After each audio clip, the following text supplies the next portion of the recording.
It's a homecoming for Ram star Marshall Faulk. He played at Carver High School here in New Orleans, and he brings in the best team in the NFC, his St. Louis Rams, to take on the 2-10 New Orleans Saints.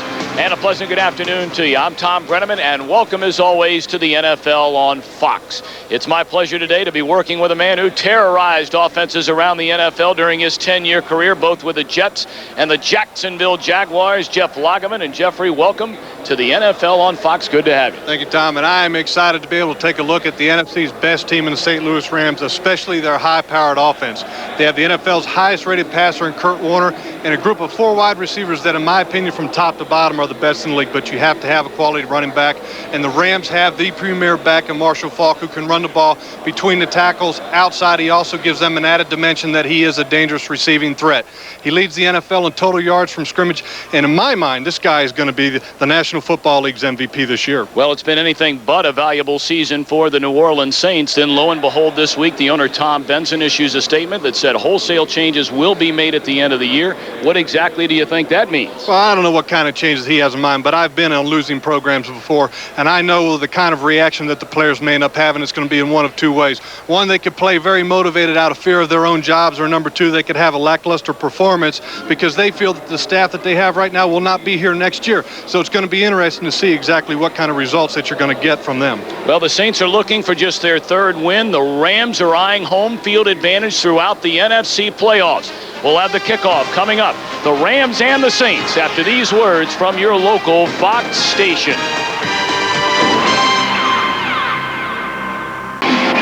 Get a look at the NFC West standings, where the St. Louis Rams have already captured a divisional championship.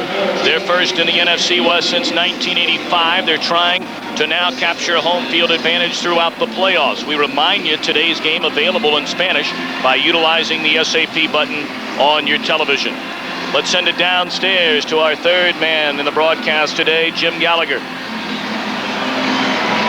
Tommy, thanks a lot. I'm with head coach Dick Vermeil. And Dick, you've already won the NFC West Championship. How do you get this team motivated for this game today? Well, this team is full of self-motivated kids. They like to play the game. They're a very young football team. They're very enthusiastic. They'll play hard today. I hope we play smart today, because I think New Orleans will play very hard and very smart today. Good luck to you today. Let's head back upstairs.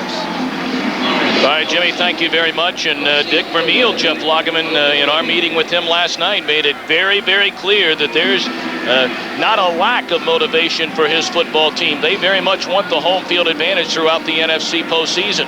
Well, no question, and they got a couple games to lead on the rest of the NFC, but it's going to be critical for these guys to get off to a fast start on the road and against a team that doesn't have a high-powered offense. So look for them to try to jump out early.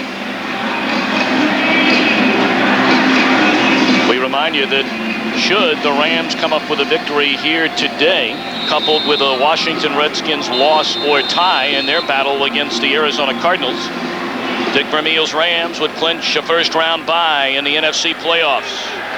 Jeff Wilkins, a native of Youngstown, Ohio, set to kick it away. Dino Filial, Lawrence Dawsey waiting for the Saints. And it's going to be Filial from the 2. Crosses a 20, tripped up, and brings it out to the 27-yard line, and that's where the Saints will put it in play. The tackle made by Lorenzo Styles, a former Ohio State Buckeye. Billy Joe Tolliver making his 6th start of the year. 33-year-old native of Boyd, Texas, his 5th NFL team. Up front, he has Rofe and Turley, the tackles, Ackerman, Naoli, the guards, Fontenot in the middle. No Ricky Williams in the backfield today. Will Montperry will take his place, coming off a solid game last week against the Falcons.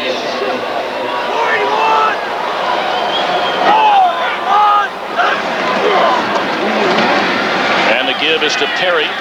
Dodges 1 tackle and is able to bring it up close to the 30-yard line. A gain of 2. It'll bring up 2nd and 8 defensively for the Rams. And what a front 4 it is, led by the 13 sacks, and then added on 1 more during a league ruling this week. Kevin Carter officially now with 14 sacks on the year. Linebacking core of Collins, Fletcher, a great story out of John Carroll Division III school. McLeon and Light the corners, Bush and Jenkins the safeties. And it is going to be absolutely critical that the Saints' Kyle Turley blocks Kevin Carter because of the immobility of Billy Joe Tolliver. Oliver playing with an injured knee. He'll hand off to Troy Davis. And he crosses the 30 out to the 31-yard line. So it'll bring up 3rd down and 6 for New Orleans. And it looks like Mike Ditka at the onset of this game is really trying to get the running game established, because he knows also that he doesn't have a real mobile quarterback. Billy Joe Tolliver, we talked with him yesterday. His knee is taped to the hilt with a brace, and the guy's not going to be able to get around a lot today. Yeah, he's not played since 3 weeks ago, his start against Jacksonville, when he injured that knee and had to leave the game.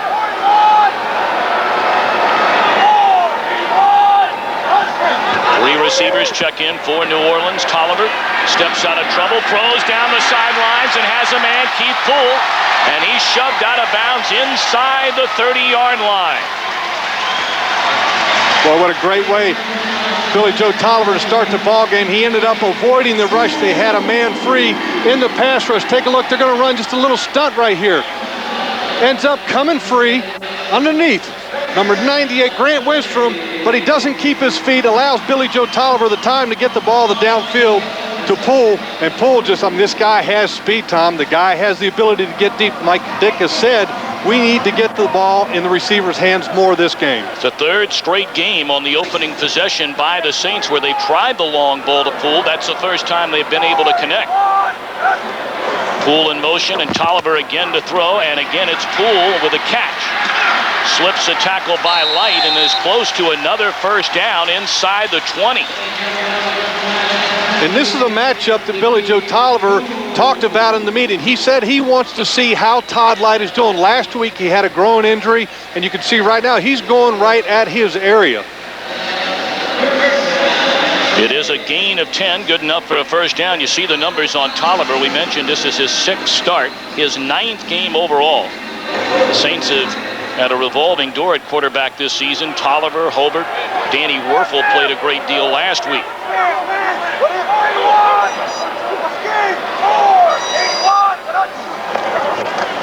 They give it to Perry, and he's inside the 15, close to the 14-yard line. Wilmot Perry out of Livingstone.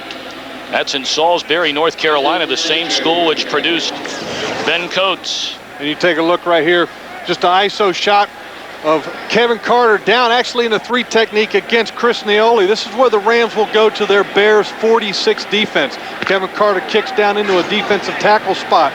This is going to be a matchup we're going to take a look at all day long. Kevin Carter and Kyle Turley, because of his pass rush ability. Hopgood Chittick is checked in for DeMarco Farr. Play fake, they go to the end zone, and Tolliver overthrows a wide open Eddie Kennison. You can see that Billy Joe Tolliver didn't really like that at all. I mean, he felt he could have gotten the ball a little bit better. And the amazing thing is that he was fortunate there that Kevin Carter didn't even realize that he was open. He was free. He ended up beating Kyle Turley, but he ended up biting on the run fake. He had a clean shot at Billy Joe. Well, the Saints have really struggled in the red zone this season. 27th overall in the NFL in red zone efficiency.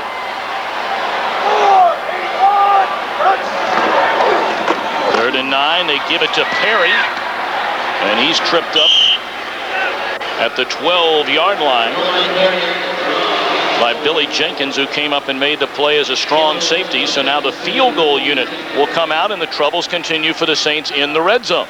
And I don't understand why on a 3rd and 7 or a 3rd and 8 situation, when your team is 2 and 10, you're playing the best team in your division, that you're going to run a draw play. In my mind, take a shot at the end zone. I mean, you've got nothing to lose. The season basically is over for you. Be aggressive. Why not? Now Doug Bryan on to attempt a 29-yard field goal. He's 21 of 26 overall this season. And his kick is good. So the Saints march down the field, their opening drive of the game. And the field goal by Bryan gives New Orleans a 3-0 lead over the Rams.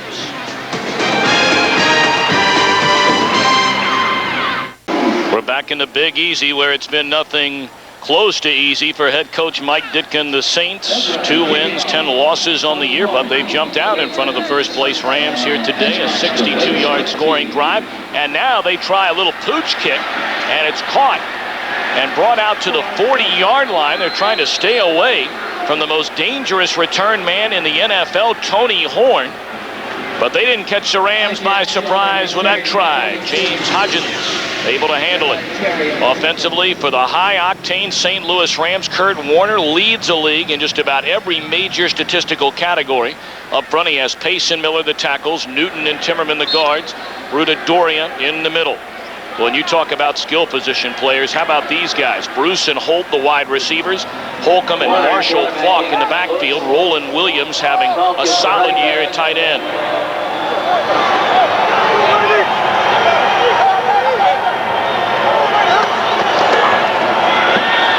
They fake to Faulk, and Warner under pressure has to unload in a hurry.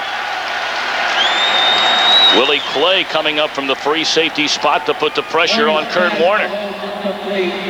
If you take a look at this replay, this is Willie Clay coming from the outside of your screen on the blitz right there. You know, we talked to Wayne Martin. He said, we're going to be aggressive against the New Orleans Saints. And then from the first play, I guess they're trying to set the tempo right from the first play for the whole game. Well, this is some kind of offense. Number 1 in total offense in the NFL. First in points, first and third down conversions, and the best red zone offense in the league. The New Orleans native Faulk, his first carry, and he brings it out close to the 45-yard line. Stopped there by Wayne Martin, a gain of 4. It'll be 3rd and 6. Defensively for the Saints, trying to slow down the Rams. Smith and Whitehead the end, solid in the middle with Glover and Martin. Linebacking core, Fields, Bordano, and Mitchell in a secondary with their work cut out for them. Weary and Ambrose the corners, Clay and Sammy Knight the safeties. This is a situation where the Saints defense has not done very well on third down, 21st in the league. This is where they need improvement at, and improvement in a hurry, especially against the Rams. Oz Hakeem is checked in as a third wide receiver, and they fire to the near side, caught by Isaac Bruce, good enough for a first down to the 41-yard line. Bruce, his 68th reception of the year. It's good for a 14-yard gain. Now, we talked to Dick Vermeil before the game yesterday, and the one thing he said in the previous matchup in St. Louis against the Saints, he said that in the first half we didn't really get our chunk passing game going. In other words, the intermediate routes, getting the ball downfield more, and as you can see right here, they're going right to it right at the beginning of this ball game. Isaac Bruce, a Pro Bowler back in '96. He'll be headed back there again undoubtedly this year. Lots of time for Warner, and he wants lots, but overthrows the intended receiver, Isaac Bruce. Good coverage by Fred Weary downfield. And this is a situation for the Saints. When Dick Vermeil and his offensive coordinator, Mike Martz, decide to end up getting the ball downfield, you're talking about 3 or 4 wide receivers that could start for anybody. If you take, this is Mike Martz right here, talking to Bill Kuharich before the game. He said, you know, you can look at all the additions to their football team. He says, but the single biggest impression that has been made has been Mike Martz, their offensive coordinator. He was with the Rams coaching staff back in California, left for the Redskins, and now he's back under Dick Vermeil. They pitch it to Faulk, and he has running room. Close to a first down. Depends on the spot of the ball, met head on by Alex Molden, 4th-year corner out of Oregon. This is a great block by Roland Williams, the tight end, who's in motion. As you'll see, he's going to end up motioning in and out, and he's going to end up sealing right here, and the ball is tossed outside to Marshall Faulk. Great play, seals the corner, blocking number 59, Keith Mitchell. Gives Marshall Faulk a lot of running room. You cannot give this guy a lot of running room. He's just too dangerous. Just an unbelievable trade made by the Rams to acquire Faulk. They traded a 2nd-round pick and a 5th-round pick to get him, and he's been the best back in the league. 3rd in the yard, he'll get the first down, and then some inside the 25, down to the 24. Marshall Faulk, 3 consecutive 100-yard rushing games. And Marshall Faulk, what makes him so good is that he is what I like to call a nifty back, in that he makes people miss with minimal movement. He's not like a Barry Sanders used to be in his day with the Detroit, where you see a lot of stutter stepping. It's just slight movements that make people miss in his game. See Faulk averaging better than 5 yards per carry.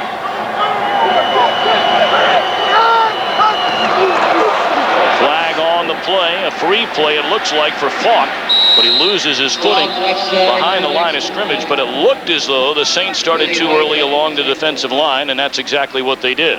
Yeah, it's going to be offsides on Brady Smith, the right defensive end for the Saints. And you just can't make mistakes like this. You're going to end up giving the Rams 1st and 5. Number 91, defense. 5 yards, first down. Yeah, you let the Rams start 1st and 5, you're in big trouble. I mean, what in the world are you thinking of 1st and 5? I mean, they're putting up 33 points a game. You just can't do that. And if you take a look at the defensive coordinator, Xavier Urelian, this is a guy that there's a lot of questions about him also in Mike Ditka's coaching staff. In the Jacksonville game, Mike Ditka substituted players in the second half without Xavier knowing. So you got to wonder what kind of a relationship is going on between those two.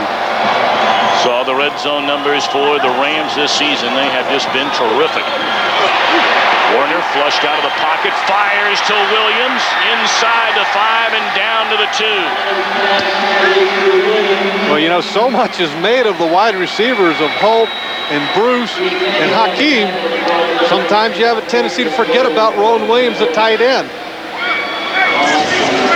Take a look at Roland Williams on the left side of the formation. Kurt Warner's going to end up scrambling a little bit. He doesn't have a whole lot of pressure. He just kind of slides outside a little bit and does a great job of throwing back across his body. Not very many quarterbacks in the National Football League can do that. 1st and goal. New Orleans in front, 3-0. And they give it to Falk. He sniffs the goal line, but comes up about a half-yard shy. Marshall Falk, we talked about his 3 consecutive 100-yard rushing games. First time he's ever done that in his career. The Rams' first 4 seasons in St. Louis, a span of 64 games, they had only 6 100-yard days by a running back. Falk has 6 alone this season. He's a tremendous back. And, there's a lot of running backs, when you get into short yardage situations, you got to have a substitution, and he can do this as well. Ryan Tucker tackle eligible, but they throw to Holcomb in the end zone. Touchdown Rams.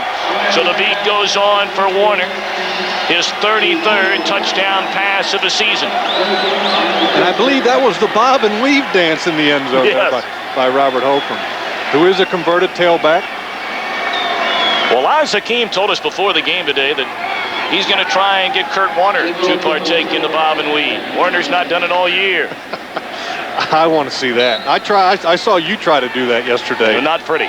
No, it wasn't. You didn't even try. No, I'm not going to embarrass myself. Wilkins for the point after, and it is good.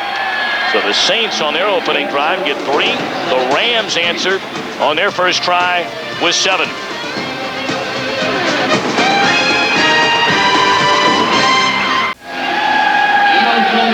Robert Holcomb, a 1-yard touchdown reception, his first touchdown receiving the football of the season. So for Warner, that is 9 different receivers on this Rams offense that have caught touchdown passes. Wow. 7-3, Rams in front. Wilkins, a short kick fielded by Dino Filiaw, and he brings it across the 30 and then some out to the 37-yard line. So good field positions for the Saints, who trail here in the opening quarter with 5:29 to play, 7-3.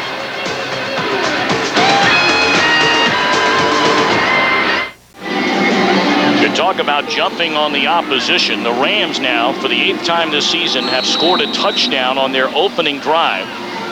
And in each of those games, they came out a victor. Yeah, and that's what it's all about, especially against a team that doesn't put a lot of points on the board, like the New Orleans Saints. Puts them in a tough position. Billy Joe Tolliver hands it to Wilmont Perry. And he breaks a couple of tackles and is close to a first down. Banged out of bounds by Devin Bush. It is a first down for Wilmont Perry. Let's go back and take a look at the touchdown and why it worked. If you take, this is Holcomb at the fullback spot and Fields at the linebacker spot. That's man coverage. But it ends up being a great run fake. See Mark Fields, he's looking at Marshall Faulk. That's one thing play action gets you. But also, within the offense, everybody has to do their part. Even a star running back like Marshall Faulk Take a look at the block right there. Great block. Everybody's got a role. Everybody takes care of it. The offense is successful. From the 49, Tolliver to throw. And lets it fly to Poole, who makes the over-the-shoulder grab inside the 20.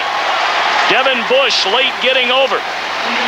So Poole, a reception on the first drive of 41. This one goes for 29. You take a look at Billy Joe Tolliver. Does a good job of getting back into his pass drop, and just kind of wings it up there. But Keith Poole gets such great separation. Take a look. Devin Bush, I mean, he's 5 steps, 6 steps away when the ball's thrown. He doesn't even have an advantage. If the ball had been there and caught Poole on stride, it might have been 6. Perry and Davis in the backfield. A play fake to Perry. Tolliver with all day to throw. Fires towards the end zone, and it's out of bounds. Got an eye on Eddie Kennison down there. I don't know about you, but I was faked by that play action. I mean, that looked good. It looked good. The defensive backs are doing their job, playing the pass first, and they're not worrying about the run. Those guys, the Rams, have a front 7 that are probably as good as anybody in the league, and they just say, if I'm a defensive back on the Rams, I'm going to say, hey, we got guys up front that can get it done. I'm not worried about the run game. Kevin Carter that time applied the pressure to Tolliver. 3 receivers set for the Saints. Davis and Perry in the backfield on a 2nd and 10.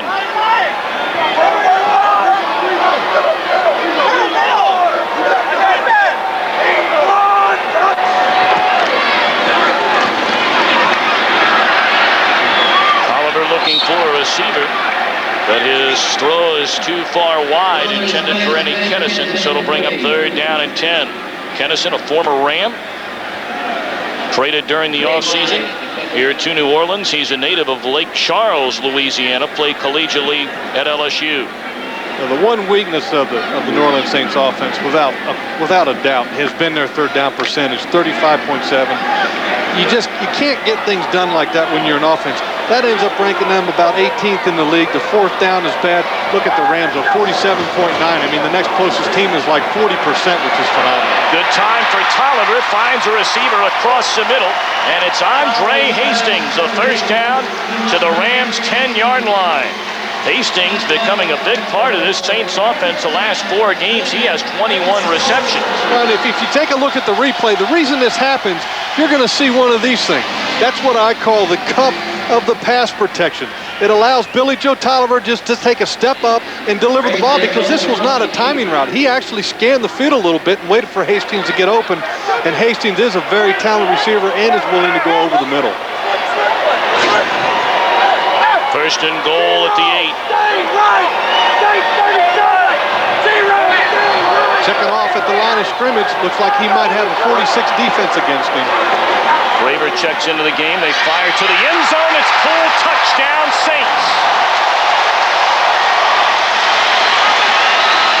Flag came down in the end zone, and it's offensive pass interference. Dexter McLeon shaking his head in agreement. Offensive pass interference, number 83. 10-yard penalty. 1st down.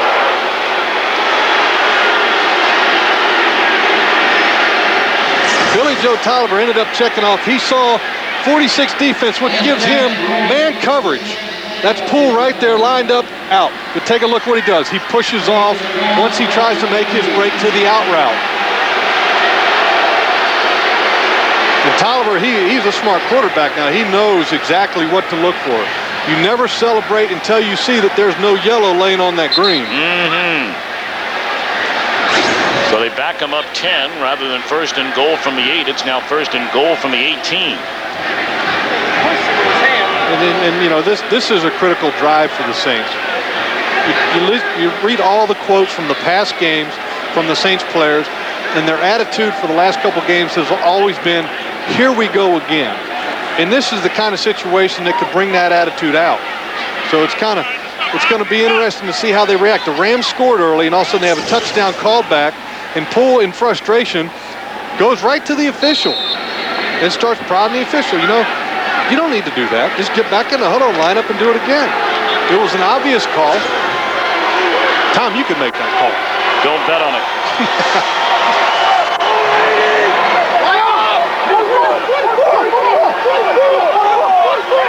First and goal from the 18, and Tolliver to throw. Steps up and has room in front, dodges a tackler, spins his way to the 11. So injured knee or not, the one thing you know about Billy Joe Tolliver is he's going to lay it all out there on the line, and a substantial gain there on first down. And what a competitor. You know, I love his quote during the week. A lot of the people in the press were asking him about his knee. He said, well, I just put a little WD-40 on it. Right. And, you know, you can see right here his left knee looks about twice as big as his right. He's dragging it behind him. He'd better learn in this game to get down in a hurry or he's not going to finish the game. We're not going to win with him running the ball. Second and goal now at the 12. Short drop by Tolliver, lost it towards the end zone. Kennison, did he come down? No, out of bounds. Pretty nice throw there by Tolliver. Eddie Kennison couldn't do the tippy-toe in the end zone. You take a look at the replay. This is one thing that you're going to see. Kyle Turley cut Kevin Carter in the last matchup 16 times. He didn't have a sack. If you look in the whole month of November, Kevin Carter was the NFL Defensive Player of the Month. He had like 7, 8.5 sacks, but he had none against Turley because Turley was cutting him so much.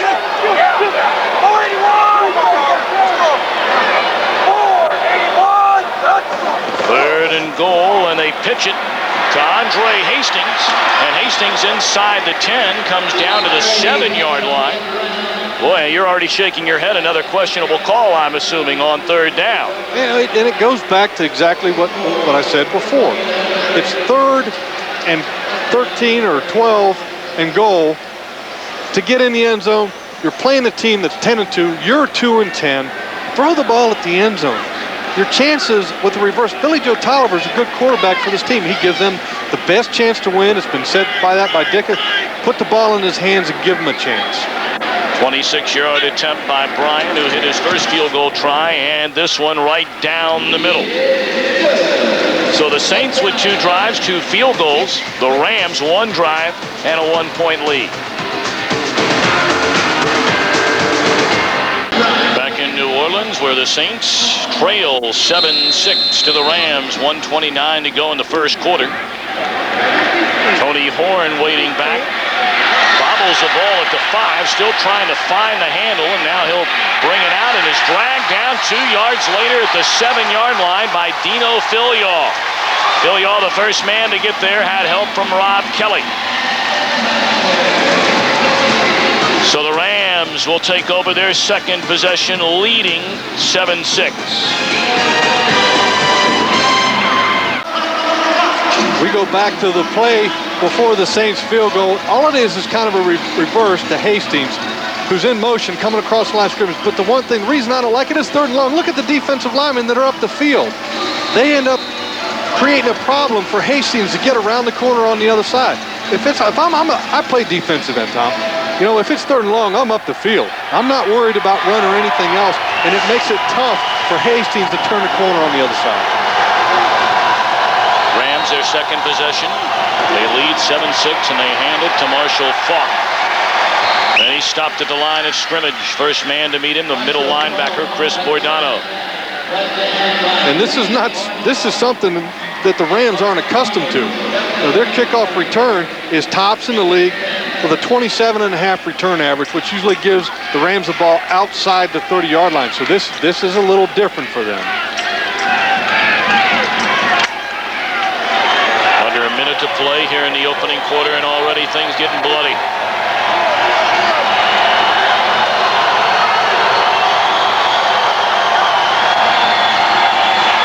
Throw on 2nd and 10, finds a tight end, Roland Williams, and he'll be shy by a couple of yards of a first down out to the 16-yard line. Fred Weary on the coverage and the tackle on what could be the final play of the opening quarter. And if you're a Saints fan, or Mike Ditka, his staff, and the players, at least in the first quarter, a question is answered. Your guys are out there playing hard, and so far you're playing pretty well. You're playing hard, but the one thing I don't like, you're not playing aggressive on offense. What do you have to lose? Go for the end zone.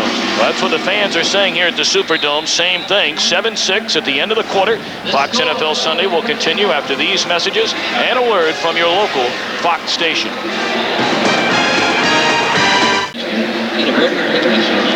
Welcome back to the Superdome in New Orleans. Thom Brennaman alongside Jeff Lageman and Jim Gallagher. Glad to have you with us. End of the opening quarter. The Rams in front 7-6. Third down and a yard. And you see third down conversions Jeff brought up earlier. Nobody better in the NFL than these Rams. And this is going to be a run. You see all the shifting. Vermeer likes that in running situations. They give it to Falk, and he has enough for a first down out to the 20-yard line. Well, the last time these two teams got together, just 2 weeks ago in St. Louis, Kurt Warner early on a touchdown pass to Torrey Holt. He had 2 in the game. It was 15-12 Rams at the half. The Saints opening drive of the third quarter, a chance to tie. Clank off the foot of Doug Bryan, and then late in the fourth quarter, James Hodgins with a touchdown run. 43-12 the final, and many of the Saints, on defense anyway, felt as though the Rams ran up the score on them. Falk dances his way out to the 24. And Sammy Knight had a quote along with big play Willie Clay and Sammy Knight's comment. You can read it right there. And I don't agree with this. You know, we went back and we looked at the film. In my mind, when an offense runs the ball 8 times in a row, how in the world can that be trying to run the score up? And Willie Clay, you know, when we talked to Wayne Martin about this with Willie Clay and Sammy Knight's statement, and Lloyd Glover also made some comments to the same effect of these two. And he said, Wayne said, you know, I think that's just the DBs just talking smack. And it might be the defensive backs just trying to find a way to motivate themselves for this game. Meanwhile, Mark Grudadoria, fourth-year center out of Central Florida, is down on the field. And while they tend to him, we'll take a timeout as he just now is coming to his feet. Mike Grudadoria, the center, has to leave for a moment. He appears to be okay, although slightly limping over on the sideline. Former St. Andy McCollum has taken over at center. And Warner to throw on second down, drops it off to Marshall Faulk out of the backfield, and that'll move the sticks out to the 35-yard line. Let's go take a look back at Grudadoria's injury. He is the starting center for the St. Louis Rams, located right here in the middle of the formation. He just ends up trying to zone block up, but the one thing that he does, and you'll see him once again, freeze it right there. That is the knee area. Bordano, the middle linebacker, in pursuit, comes in from the side, takes a shot at Marshall Faulk, and misses and catches Grudadoria. Well, he hurt his knee, and he's cut up his elbow. Yeah, I thought he hurt his knee. Looks like he might have got a little bit of turf burn. Flags on the play before the first down. Looked like early Prior movement. to the snap, false start, number 61, offense. 5 yards, first down. It's Tom Newton, former teammate, NFL Europe with the Amsterdam Admirals, of the quarterback Kurt Warner. Right now, let's send it downstairs to our man on the sideline, Jim Gallagher.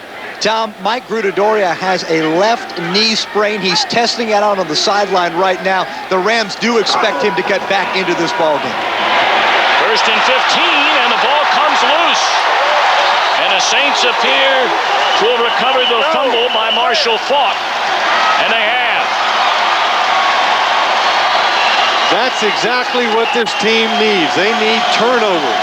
Talking to Dick Vermeil last night, he said the one thing they haven't been able to do this year is be in that 0 or plus category when it comes to turnover differential. This is what they need to win this ball game. Kurt Warner stumbles coming out from underneath the center. Marshall Faulk gets held up a little bit. And right there, you can take a look. Number 59, Keith Mitchell, does a good job of putting his helmet right on the ball, and it pops out, and Wayne Martin does a good job of getting the recovery. That's a big play for the Saints. They take over at the Ram 31-yard line. Wayne Martin recovering his second fumble of the season. And Mitchell forcing his second of the season. And this is where the Saints need to be aggressive. Well, they give it to Perry, and he's inside the 30, picks up a couple of yards, stopped by DeMarco Farr. And you see 2 field goals on the first 2 possessions by New Orleans. But again, I know you didn't like those third down calls. Well, I don't even like the first down call here. You know, a lot of times you'll see the successful coaches in the National Football League, when they get a turnover, especially when it's on the opposing team's side of the field of the first play, they're going to go right up top to try to rip the heart out of you. I would have liked to have seen that out of the Saints on that last play. Kennison in motion, Tolliver to throw, blitz coming, he drops it off to Perry. Nifty move to avoid a couple of tacklers, and he's tripped up by Mike Jones at the 25-yard line. It'll bring up third down and about 3.5, 4 yards to go for the Saints. And all this is just a safety valve. Wilmot Perry's just going to end up being the kind of last resort for Billy Joe Tolliver. Wilmot Perry, a nice young man that we had the chance to talk to yesterday. As you can see, he loves to carry the ball in his left hand so they can have that right arm to use for stiff arms. And he was looking for Mike Jones. Jones leveled him in that last meeting in St. Louis a couple of weeks ago.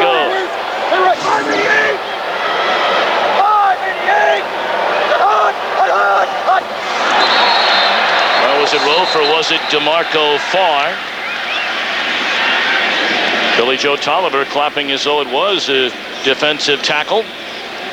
Well, right now, as it is against St. Louis, let's return to James Brown in the Fox Network Center in Los Angeles for an NFL update. All right, Tom, and we will tell you that the Skins have scored their second touchdown of the day. Brad Johnson to Irving Fryer. Fryer, his first TD of the season as a Skin. Washington up 14-3 in the second. Good to see you back, Tom, along with Jeff Lageman. Thank you, JB. Good to be back. Michael Pittman back in the lineup for the Cardinals. His only start, he rushed for better than 100 yards, and Stephen Davis been doing it all year long for the Skins. Hand off to Wilmot Perry, and he drags a tackler with him inside the 15. Billy Jenkins hanging on. Well, he ran a little lower to the ground that time. That was a knock Mike Ditka had on Wilmot Perry. Says he tends to run a little high. Yeah, and he looks like Eric Dickerson used to, but he doesn't have that strength when he runs upright like Eric Dickerson has. And that's one thing that he said that he's always conscious of. He said always tries to lower the shoulder before contact. So look for him today to try to put the wood to some of the defenders. 4 receivers set. Tolliver to the end zone, and it's too far. We had an eye on Lawrence Dawsey, 8th-year receiver out of Florida State. Flag down on the play, and another penalty against the Rams. And this will be enough for a first down. And this is when the league started trying to protect the quarterback and pretty much every player in the National Football League, but it all started with the quarterbacks. Number 1 personal foul, roughing the passer, 41 defense, below to the head, half the distance to the goal line, first down. They are going to take a look. Todd Light, bottom of your screen. Billy Joe Tolliver dropping back. Look right. That's what I'm talking about right there. You cannot touch a quarterback or a defender anywhere around the head area. If you do, it's an automatic personal foul. Easy call right there. So the ball is placed just outside the 6-yard line. First and goal for the Saints.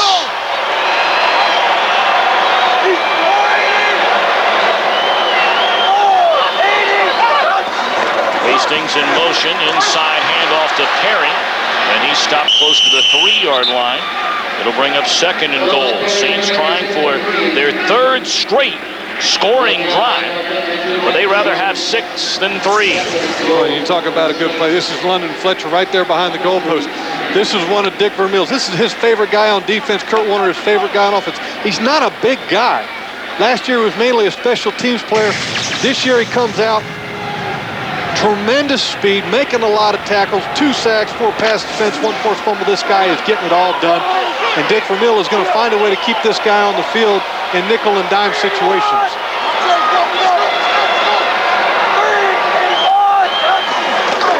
Second and goal, and again, the handoff inside to Perry. And he's close to the goal line, to the 1, perhaps inside the 1. 3rd and goal. Get a look at Tom Clemens. And this is interesting to me. This is Danny Abramowitz, the offensive coordinator for the Saints, up in the box. And Ditka, who has play calling responsibilities some of the times, relays the calls to Tom Clements because Ditka doesn't wear a headset. So, Tom, I'm not a genius. What number? But if your head coach is calling plays, why doesn't he have a headset to talk to his offensive coordinator up in the booth? It's the same question they're asking regularly in the New Orleans media. Billy Joe Tolliver calls a timeout. Big play when we return. Third and goal, and the Saints down by 1.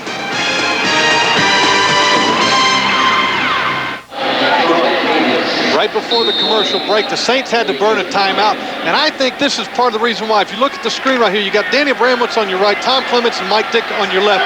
Ditka is calling plays without a headset. The communication needs to be smoother. Ditka needs to wear a headset, and you won't have problems of getting the play in on time. 3rd and goal. Tolliver rolls right, throws, touchdown, New Orleans. Cam Cleland, the tight end.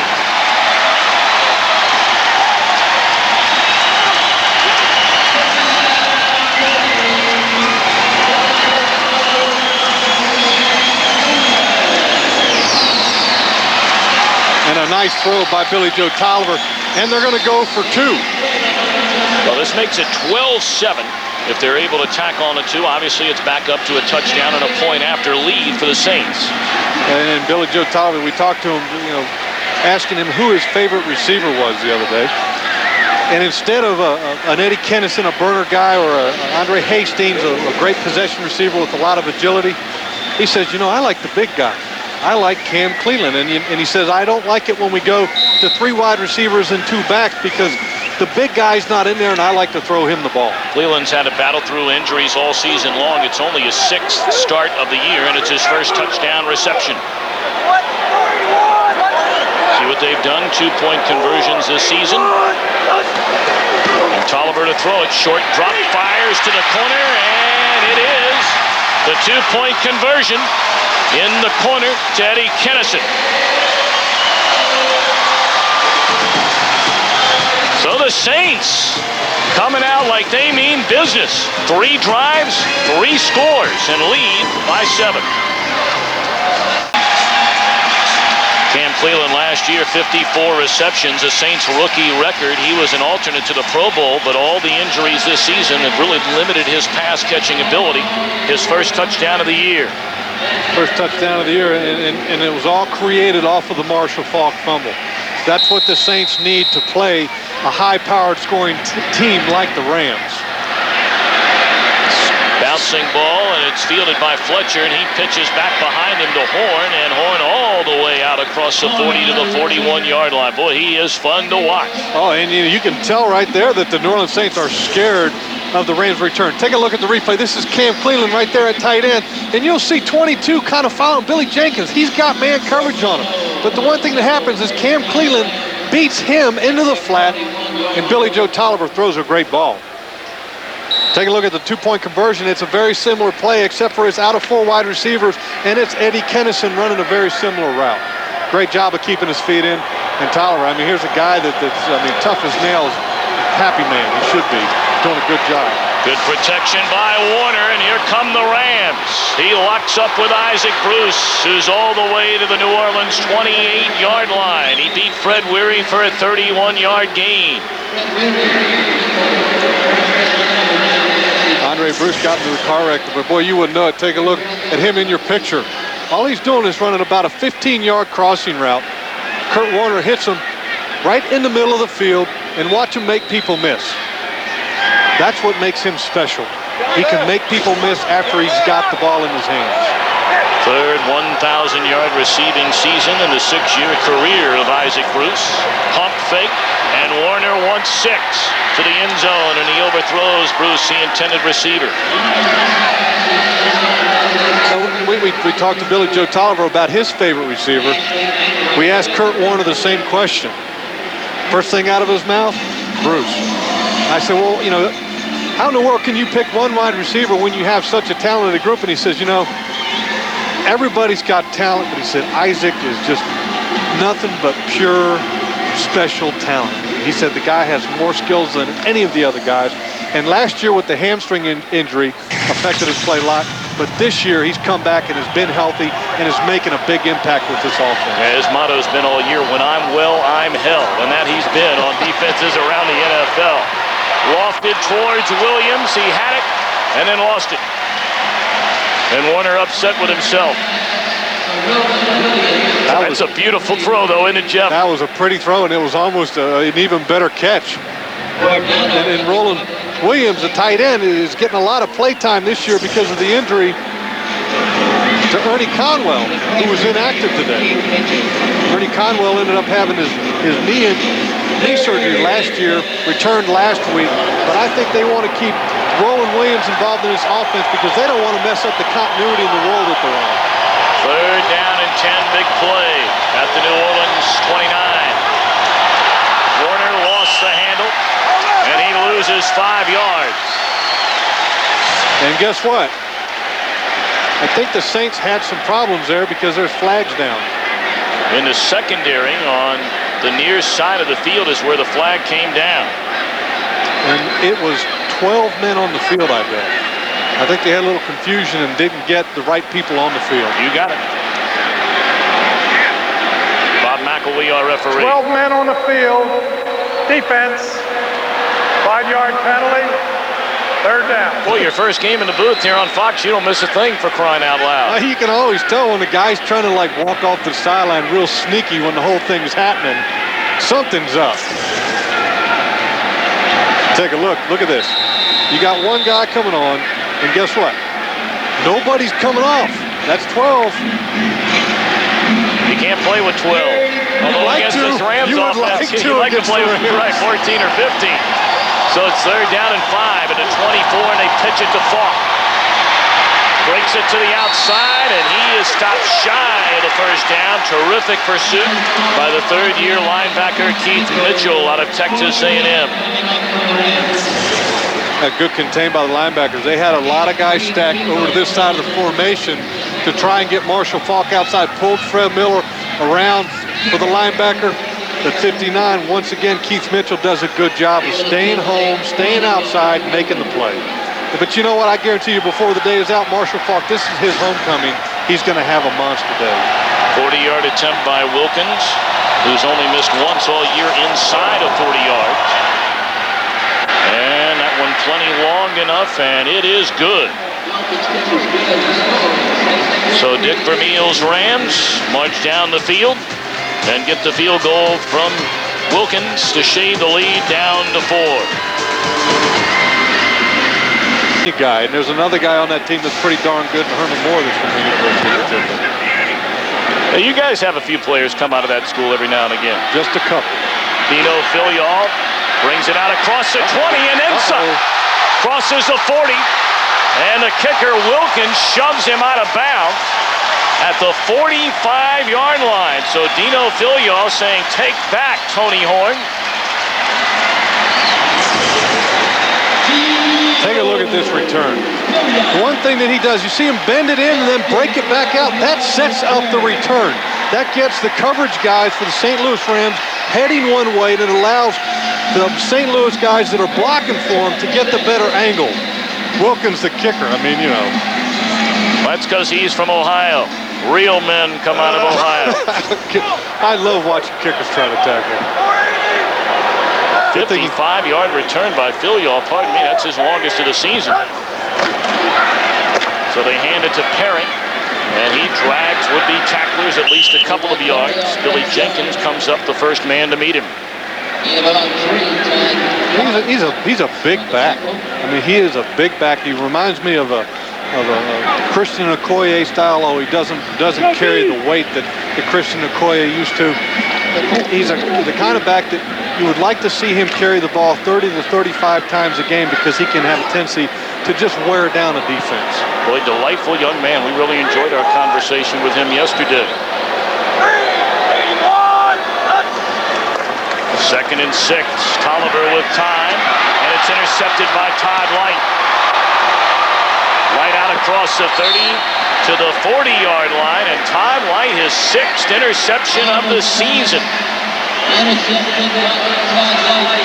Groin injury or not, starting his 92nd consecutive game, and Light with a big pick.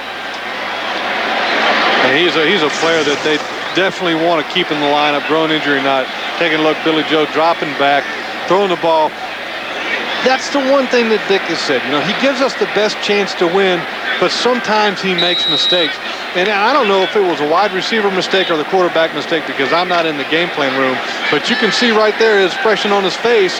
He's saying, bend it in, and the receiver didn't get it done. He was running straight ahead. Grudadori, incidentally, is checked back in at center for the Rams. And Warner in trouble. Fields chasing him, and they come back the other way to Falk. Twists and turns out to the 46-yard line. And it's not over in his mind. I mean, he's on the sideline. He's gonna look up the receiver and say, "Hey, look, let's stop making mistakes." I'd like to know, was that just Billy Joe being frustrated that it was his mistake, or was it truly the receiver's mistake? He's having a pretty good yards per attempt day. I mean, he's almost just to about 10 yards. Gain of 5 on the reception by Falk. 2nd and 5, and Falk breaks it to the outside. And he'll come up short of the first down by a couple of yards, met by Fred Weary. Run out of bounds by Fred Weary. Todd Light, who made the interception. There was a big question whether he was going to play. And there's another guy in your picture. That's Keith Lau right here, who's the safety who has missed 4 games with a shoulder injury. And he went to school at the University of Virginia. Yeah. But I tell you what, these 2 guys right here have been a staple in the Rams secondary for a long time, and they'd like to have them both back out on the field. Fortunately, Todd Light, the groin injury wasn't as severe to keep him out of the lineup, but I wouldn't be surprised to see him pulled sometime in this game for fear of damaging it further. 3rd down, and Warner, good protection. Now forced out of the pocket. Chased by Martin. Still on his feet. Throws down the field, and it's caught. Can you believe that from Kurt Warner? And Ricky Prohl, the reception, good enough for a first down. That, in a nutshell, is a year for Kurt Warner. Things are going that well for him. You know what this looked like? This looked like Sandlot. Take a look at it from the big aerial shot, and look at the routes. Look, everybody's running great routes, but now what do? Everybody's have to scramble just to try to find an open area. And fortunately for Warner, Ricky Prohl makes a fantastic catch, because if that ball had been tipped, could have been a potential interception. And Ricky Prohl, we talked at the beginning of the show about 4 wide receivers, the best in the league from top to bottom. Ricky Prohl is that 4th guy. He had to go along with Bruce, Hakeem, and Torrey Holt. Warner under pressure, fires to Bruce inside the 10, down to the 4. Sammy Knight shoved him out of bounds, and the beat goes on for this Rams offense, a gain of 34 yards. Well, he is a tremendous. That's Andre Bruce. Isaac Bruce right there in the slot. All he runs is basically a post. Ashley Ambrose has man coverage on him. He gets turned around. Sammy Knight can't get there quick enough to help out. I mean, this is the guy that has worlds and worlds of talent. And you know what? He had a car wreck this week. I'd like to see him when he's had no wrecks at this point in the season, because he's tremendous as it is. Well, thank God both Bruce and his girlfriend are okay. That was a scary situation earlier this week. Warner rolls, throws to the end zone, too high. It'll bring up 2nd down and goal. Well, the story on Warner has been told many, many times. 28-year-old native of Cedar Rapids, Iowa. Played collegiately in Northern Iowa. Was a Gateway Conference Player of the Year back in 1995. He was cut after getting a chance with the Green Bay Packers and went on to throw for better than 10,000 yards for the Iowa Barnstormers of the Arena League. In 98, played in NFL Europe, was terrific there for Amsterdam, brought in by the Rams, and then got his chance when Dick Vermeil watched his big free agent quarterback Trent Green go down with a knee injury during the preseason.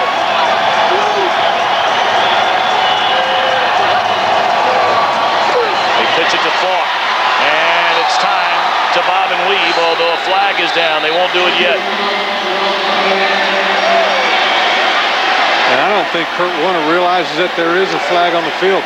it would come from the referee that would be either offsides or some kind of illegal formation offensively. But it looks like 55 defense lined up in the neutral zone. That penalty is declined. Touchdown. So Marshall Faulk carrying into the end zone for the touchdown. His 6th rushing touchdown of the year. And the Rams have gone back on top. And Wilkins will try and make it a 3-point lead with a point after. And he just does get it inside the left upright. Well, if you like offense, this is your kind of game so far. And this is very similar to the first meeting. At the end of the first half, it was 15-12. But if you take a look at the replay of the touchdown, take a look at the block that Robert Holcomb gets on the linebacker. Kicks him out, allows Marshall Faulk just a little alleyway just to cut right up. You know, we talk about Marshall Faulk being nifty. He doesn't waste any footsteps. There's Robert Holcomb again. Watch the block. Right down there into the knees of Keith Mitchell. Kicks him out. They're stretching the defense, and he just gets a little lane, and it's touchdown. Well, you said at the opening of the telecast you believe that Marshall Faulk is the MVP of the NFL this season. I think so, you know, and I think he's going to bob and weave his way to the MVP. This is the little dance that they got going. But the reason I think he's going to be the MVP is because he combines all the skills that running backs in the league you don't have. He can catch the ball.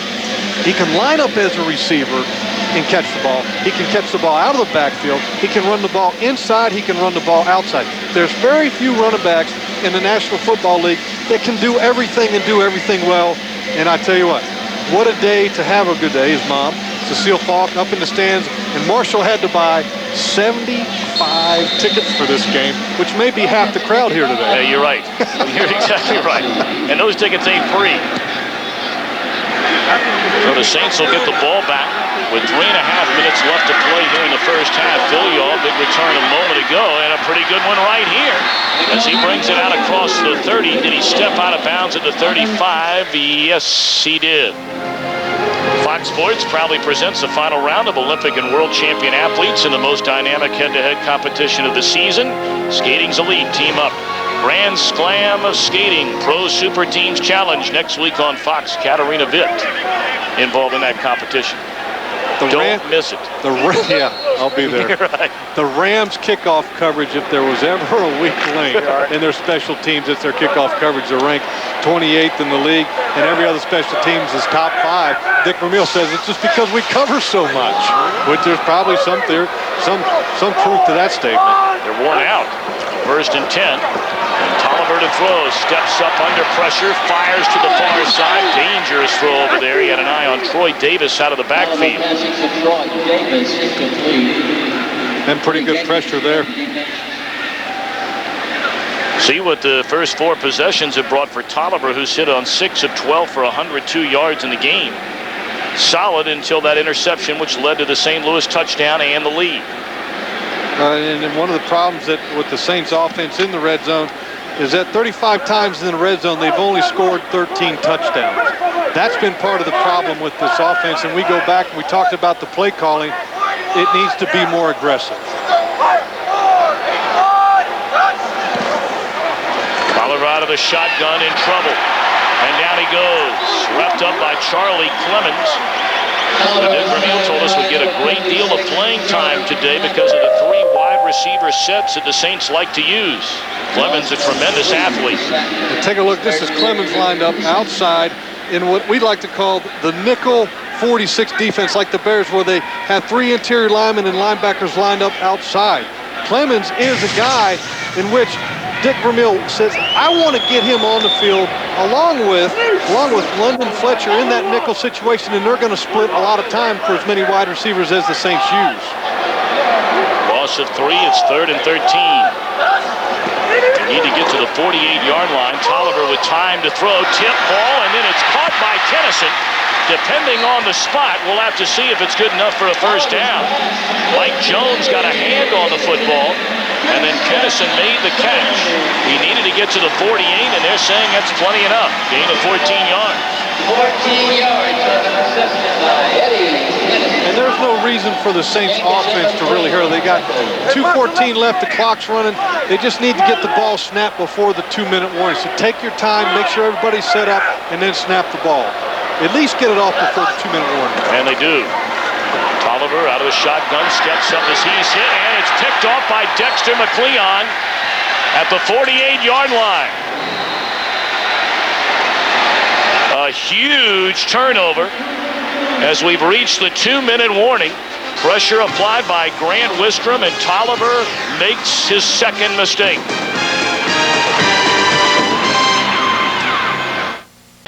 Turnovers happen for a reason. If you take a look at Grant Wistrom at the right end position, he gets an inside rush on Willie Roaf, one of the best tackles in the NFL. He ends up interfering with Tolliver's follow-through, and he doesn't get a lot of velocity on the ball. And after this play, we'll take a look at the man-on-man coverage with Dexter McCleon. So now 3 timeouts the Saints have, or pardon me, the Rams have, with under 2 minutes to play in the half. And a completion is made to Holt, a pickup of 7 yards. And you go back to the bump and run. Well, we got to hurry up offense. We don't have time for it. 4 wide receivers in the ball game. Falk, the lone running back, and he'll take the football, and he has enough for a first down to the New Orleans 35-yard line. Clock ticking down to 1:25.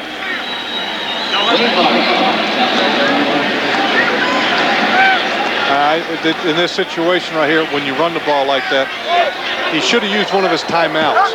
Still got all 3 of them left. Why rush it? Warner, great protection, and overthrows a wide-open Oz Hakeem. Now that we got a stoppage of 2 minutes, let's go back to the one-on-one call. McCleon versus Eddie Kennison gets a good jam on him, but look at the recovery that McCleon has. Steps right in front, and I think the reason that he was able to step right in front is because Tolliver couldn't get that velocity because of the pressure that Wistrom got over Willie Roaf. Well, Dick Vermeil and his Rams, a 3-point lead, 1:07 to play here until halftime. It's 2nd and 10 at the New Orleans 35-yard line. 4 receivers, 6 defensive backs in the game, and Warner escapes, and he'll lead it, and picks up about 5 or 6 yards, depending on where he stepped out of bounds, inside the Saints 30. And we got 2 opposite ends of the spectrum here today. You got Billy Joe Tolliver with his knee, can barely run at all. You got Kurt Warner, who's got some pretty young, athletic legs. I mean, look at this guy. He's crazy. But it's smart by him. You know, Dick Vermeil talked about if there was ever a weakness with Kurt Warner, he said it was with the big picture.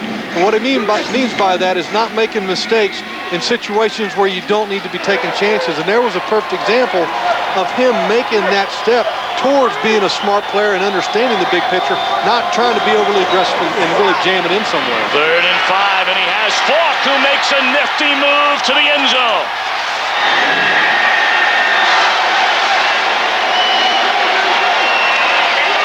I think the Saints just scored, didn't they? Listen to the people cheering.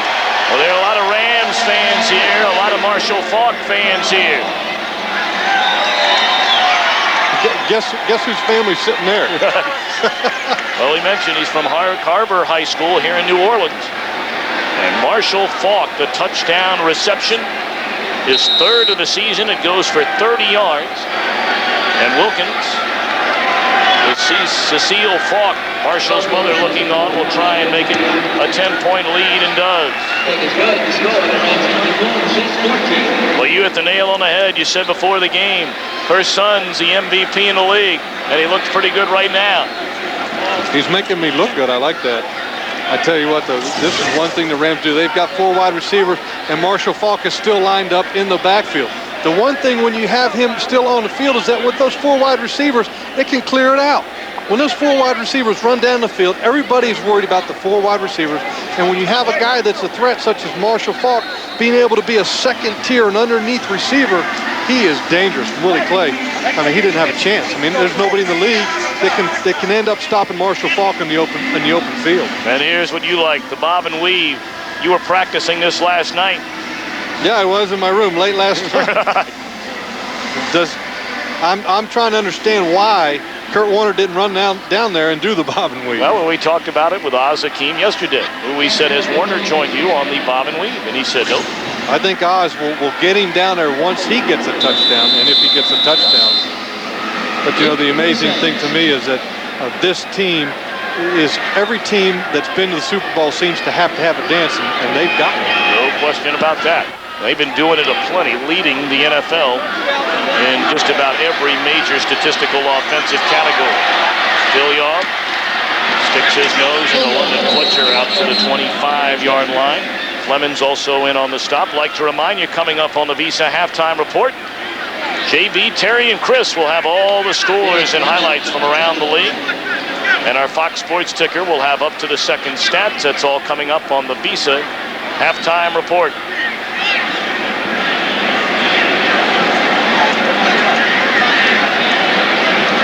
Take a look at those numbers in the first half. The Rams, I mean, have just been blowing people out in the first half of ball games. And later, once we get in the ball game, you would think that because they've scored so many points early in the ball game, they wouldn't be as successful towards the latter stages of the game, but they're just as effective in the fourth quarter. Well, the Saints have 41 seconds left. They throw the ball in the flat, and running out of bounds at the 38-yard line is Lamar Smith. Saints really only a couple of big pass completions away from having a legitimate field goal try before we go to halftime. Well, they are, but the one thing that they had better be concerned about is making a mistake just like they did last time. If they end up turning the ball over, the Rams have the ability to put the ball in the end zone in 20 seconds from where the ball is now, so they better be careful.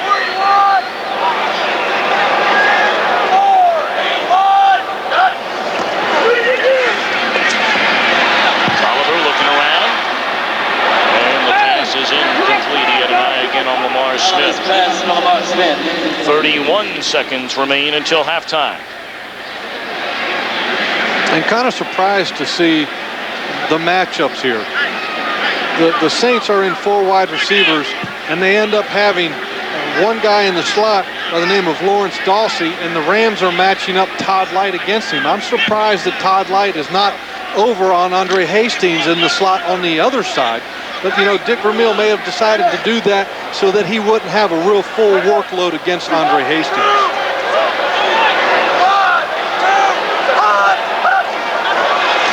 Early movement along the line. A free play perhaps for Tolliver, and he's going to try to take advantage, but overthrows Eddie Kennison. Again, a flag down on the field. It looked like the Rams started too early.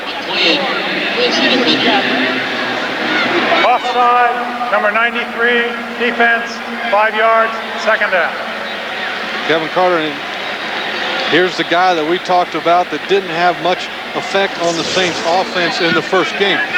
Kevin Carter lined up on the left side, got his hand over in the, jump starts over the line, and Billy Joe Tolliver utilizing that hard count to keep that jump that the defensive lineman can get in check, so that they don't get the advantage over the offensive line. 2nd and 5. Tolliver looking around and throws down the field, and it's too far for Lamar Smith. Boy, that looked like a pretty nice throw there by Tolliver. That was almost 6 points right there. From here, that looked like a catch. It's got to be made. You could take a look at Lamar Smith. Runs right down the middle of the field and is trying to split the zone coverage. You know, when they have 4 people split out in the formation and run Lamar Smith right up the middle, a lot of times people will not see that guy sneaking up in the middle. They'll be paying attention to the wide receivers, but Lamar Smith, the running back, he got down the field in a hurry there. 3rd down and 5, 20 seconds left until halftime. Saints down by 10.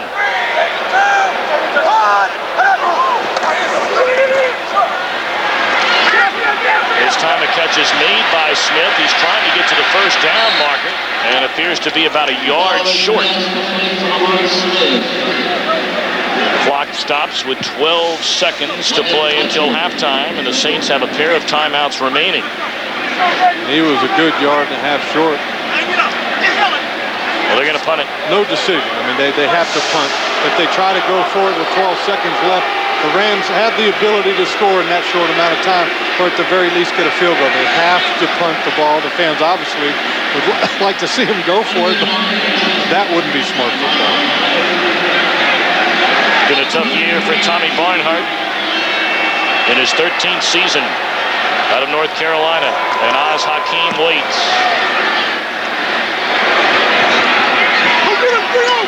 Signals for the fair catch and then juggles the football, but is able to fall back on top of it. And the Rams will have possession at their own 14-yard line. Nearly a disaster for St. Louis. And one thing when you call for the fair catch, you have to make sure that you have the ball, because when you signal fair catch, a lot of times all those coverage guys are going to be right on top of you and going to be ready to take that ball if you drop it. Just seconds away. It'll be the Visa halftime report. James Brown, Terry Bradshaw, my buddy Chris Collinsworth will have the scores and highlights from around the league.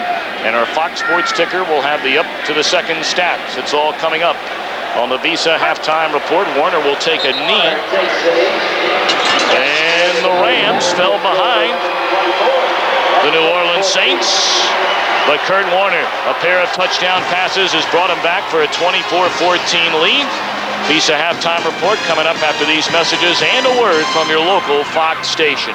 We welcome you to the Visa halftime. Howie Long is not with us. He is under the weather. He is not a casualty to the Deion Sanders watch as we take it to the scores. Now to show you that St. Louis now on top of the Saints by 10. Saints were ahead briefly there, but the Rams have come back. All right, Santa Claus with a big nose. There you go. Brad Johnson back, though. Last week, don't forget, only 4 rushing attempts in the second half by Stephen Davis. Redskins say let him have the ball early. 50-yard touchdown run. There you go. That's how you do it. 7-0 Skins. Then back, Brad Johnson. All-out blitz inside. Great read from the slot. By far his first touchdown reception of the season. Jake the Snake trying to squeeze one in. If it's tight coverage, come off of it. He did. Intercepted by Champ Bailey. And then back, Michael Westbrook into the corner. Great catch. Nice throw by Brad Johnson. Redskins awfully impressive in the first half at home.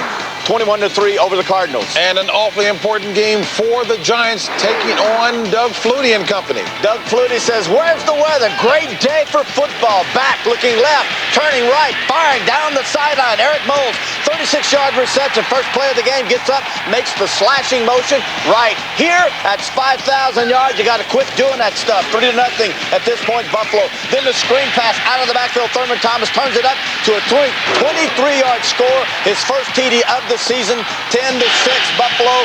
And then Armani Toomer, Kerry Collins back, quick post route, safety can't get over, corner is behind. There's Armani Toomer, 3 touchdown receptions last week. This one this week, 13-10. Giants looking good, stuffing the Bills running attack. Emmitt Smith out injured with the groin, and Greg Ellis, defensive lineman for the Cowboys, out, but the Cowboys still on top. Quarterbacks cannot see to the blind side. Brett Favre watching. He knows that Steve Berline back, looking right. There he's hit by, you got it, Santana Dotson, scooped up by Keith McKenzie. Second touchdown, 2 weeks in a row. It's 7-3 Green Bay. Berline back now. Looking right. Here comes your blitz. Man coverage.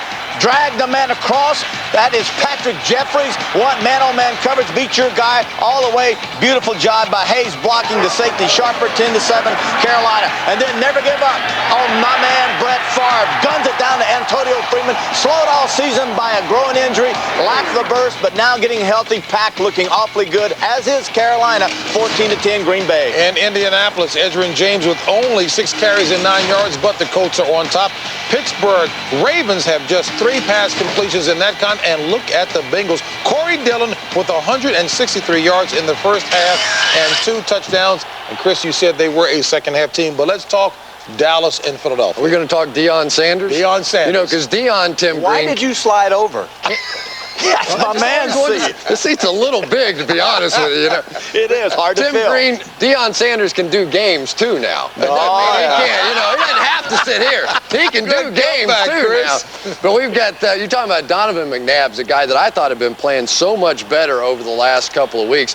But up against this Dallas Cowboys defense, that defense has a way of making young quarterbacks look like they're regressing. An outstanding effort on the defensive side today. I think credit Troy Aikman this week. He's using Chris Warner Horn out of the backfield, running and catching the football, running wide to left, and then Tucker and LaFleur.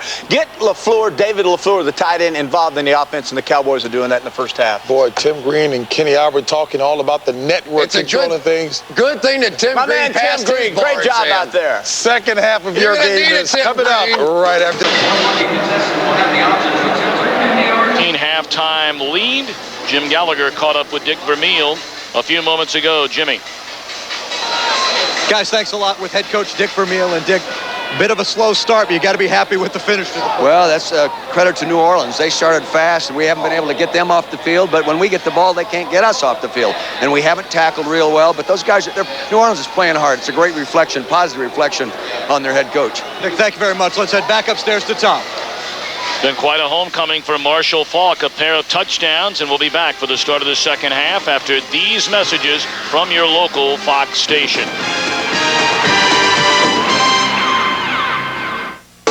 You're watching Fox NFL Sunday.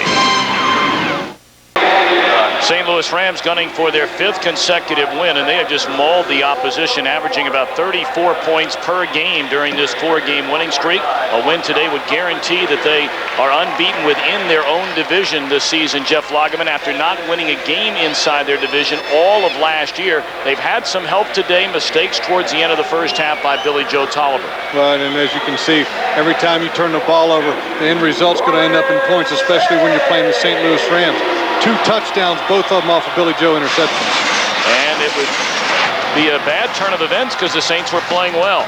Well, they were playing well, but you can see right here, if you make one mistake against the St. Louis Rams defense, they've got some guys in the secondary that can get it done. Todd Light, Dexter McCleon, both made great plays on the ball. Rams ended up getting 14 points off of both turnovers, and Marshall Faulk. Well, you made the comment. The guy. Right, you made a comment before the game ever started. You believe this guy, and there's some great players in this league, great teammates of his, but you believe he's the MVP of the league. Well, no question. And he was the guy that ended up getting the ball that led to the second touchdown off of the turnover. This guy is tremendous. He's so shifty, but without a lot of effort. You know, it's almost like if I was a coach, I would think that this guy wasn't given a lot of effort, but you look at the results, and his results are tremendous.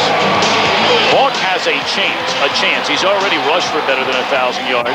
He has a chance to also accumulate 1,000 receiving yards this season. And that's where he gives you that added dimension. You know, if he can be the receiving threat in the backfield or out of the backfield, that makes him twice as dangerous. And you see the points off turnovers, those 2 Billy Joe Tolliver interceptions, leading to 14 St. Louis Rams points. And this is not the situation that the Saints want to be in. Playing with a team that is high-powered offensively, and they're playing from behind, trying to play catch-up. This is not the situation where they're going to excel in. Let's take a look at the numbers individually for Marshall Faulk. He came in with the most yards from scrimmage in the NFL, just ahead of the man who actually took his place in Indianapolis, Edgerrin James of the Colts, and you see 88 total yards from scrimmage, including a pair of touchdowns. And it's going to be interesting to see how long Dick Vermeil leaves his guys, the marquee guys, to Marshall Faulk, to Kurt Warner, in the lineup in the second half of the game if it gets out of control. Because I tell you what, if I'm Dick Vermeil, I don't want to risk getting any of these guys hurt. Speaking of Mike Ditka, he's standing by with Jim Gallagher along the sideline. Let's go down there now. Guys, thank you very much with head coach Mike Ditka. Mike, what did you tell the team at halftime? Well, the turnovers really hurt us. You know, we didn't protect the ball there. That was the biggest thing. We got to get our defense off the field. They got to help themselves, but we got to help it by taking some time off the clock with the offense. I'm not unhappy with a lot of things we've done. They made some big plays on us, and we made 2 bad plays. Good luck. Thanks, Mike. Appreciate it. Let's head back upstairs to Thom Brennaman. Thank you, Jim. Opening kickoff to begin the second half. And Tony Horn able to bring it out just to the 18-yard line. Tackle made by Dino Filyaw. Well, the touchdown pass, Warner to Holcomb to get the Rams on the board. The 9th different receiver on this Rams team with a touchdown reception, and you see the distribution by Warner today. Yeah, and that's a sign of a mature quarterback where he can spread the ball throughout his whole offense. Tight ends, running backs, wide receivers, everybody's getting the ball, and he's only giving the ball to people when they're open. It's what the offense is dictating, and defenses are dictating him, and that's a sign of a quarterback that has taken that next step. Rams begin things on offense, and the give is to Faulk, and he's still on his feet, crossing the 25 out to the 28-yard line. Tackle made there by Chris Bordano. Good pickup by Marshall Faulk. And we understand that Andy McCollum is taken back over at center in place of Mike Grudadoria, who had an injured left knee earlier in the game, did return, but now is out of there.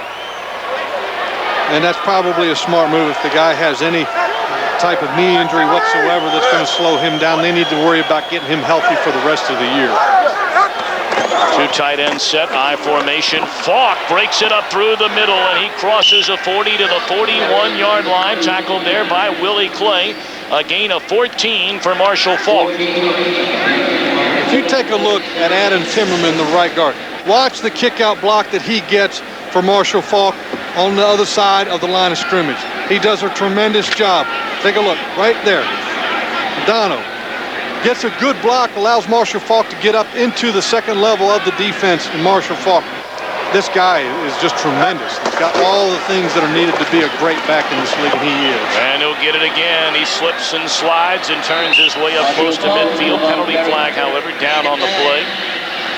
Faulk has rushed for 73 yards in the game. Going to be offensive holding. Going to bring him back. Bring up a holding, number 86, offense. 10 yards, first down. Holding on Roland Williams, the tight end, but take a look at this. This is what we're talking about. Just a little shifty move, boom, back inside, allows Fred Miller to get great positioning on the defender.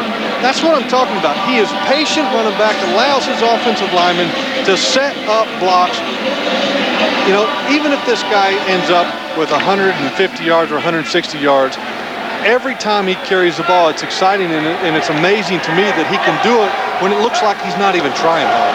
First and 20, Werner fell down in a one-handed reception made back behind him by the rookie Torrey Holt. Well, I tell you, when things are going good, things are going good. You know, you think about it, Torrey Holt is smiling. He can't believe it either. But this is a guy, Torrey Holt. Where's he been in the first half? You know, we haven't seen a lot of him yet. Or Hakeem, for that matter. No, we haven't. I mean, it's been Isaac Bruce. Well, if I were going to a local casino here in New Orleans, I'd wear a Rams helmet. That's how things are going for them this season and today. Well, and then that's probably a situation where Kurt Warner should not have thrown the ball, because I guarantee you he didn't see completely what he was throwing. Fired across the middle, and again it's Holt. We haven't called his name the entire day, and now back-to-back receptions, a first down inside New Orleans territory to the 43, a gain of 19. Take a peek at Torrey Holt. Just releases out, and it's man coverage. Fred Wary doesn't have a chance when you don't get a bump on the line of scrimmage when you have a guy of the stature of Torrey Holt in man-to-man coverage. You've got to get him on the line of scrimmage to slow him down. Holt, the third leading receiver for the Rams this season, came in with 33 receptions on the year. In the first meeting against the Saints, he had 5 catches for 87 yards and a couple of touchdowns. Back on the ground, the Faulk. Wayne Martin, the first man to meet him after picking up 2, maybe 3 yards.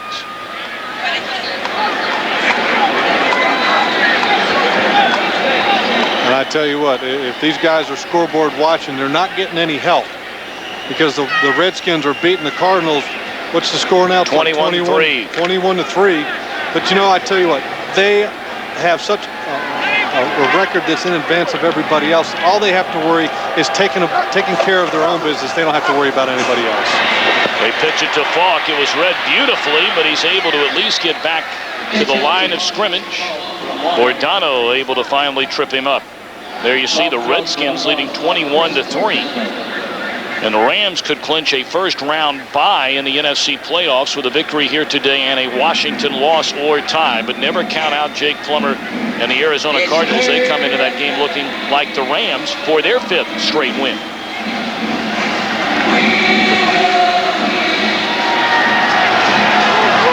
Third and 9.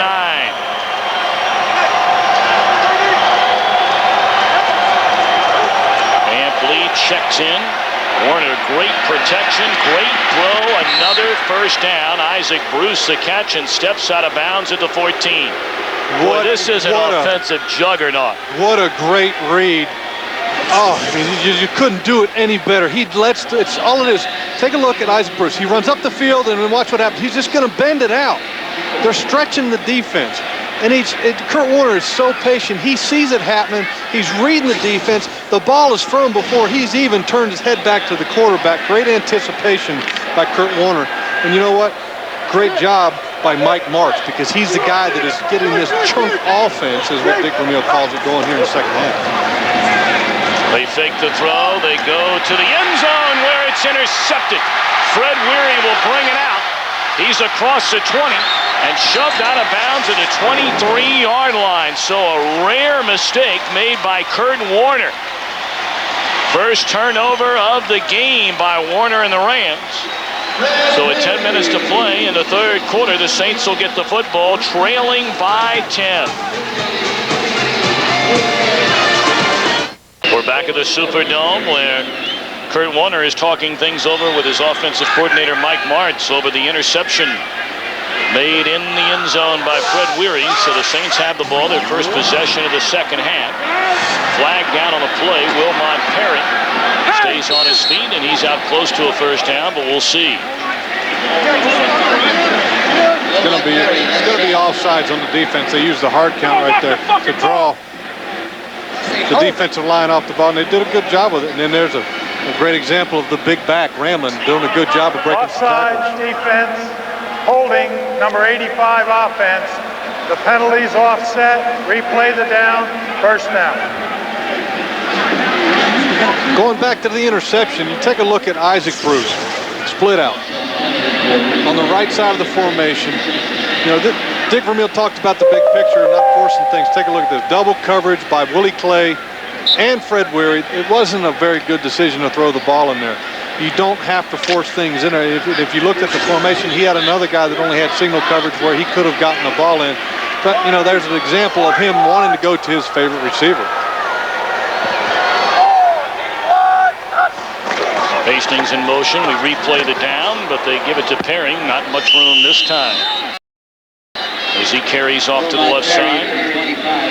Wistrom, the first man to meet him, along with 10-year veteran Ray Agnew. And you know who else got a little pop in there is Mike Jones.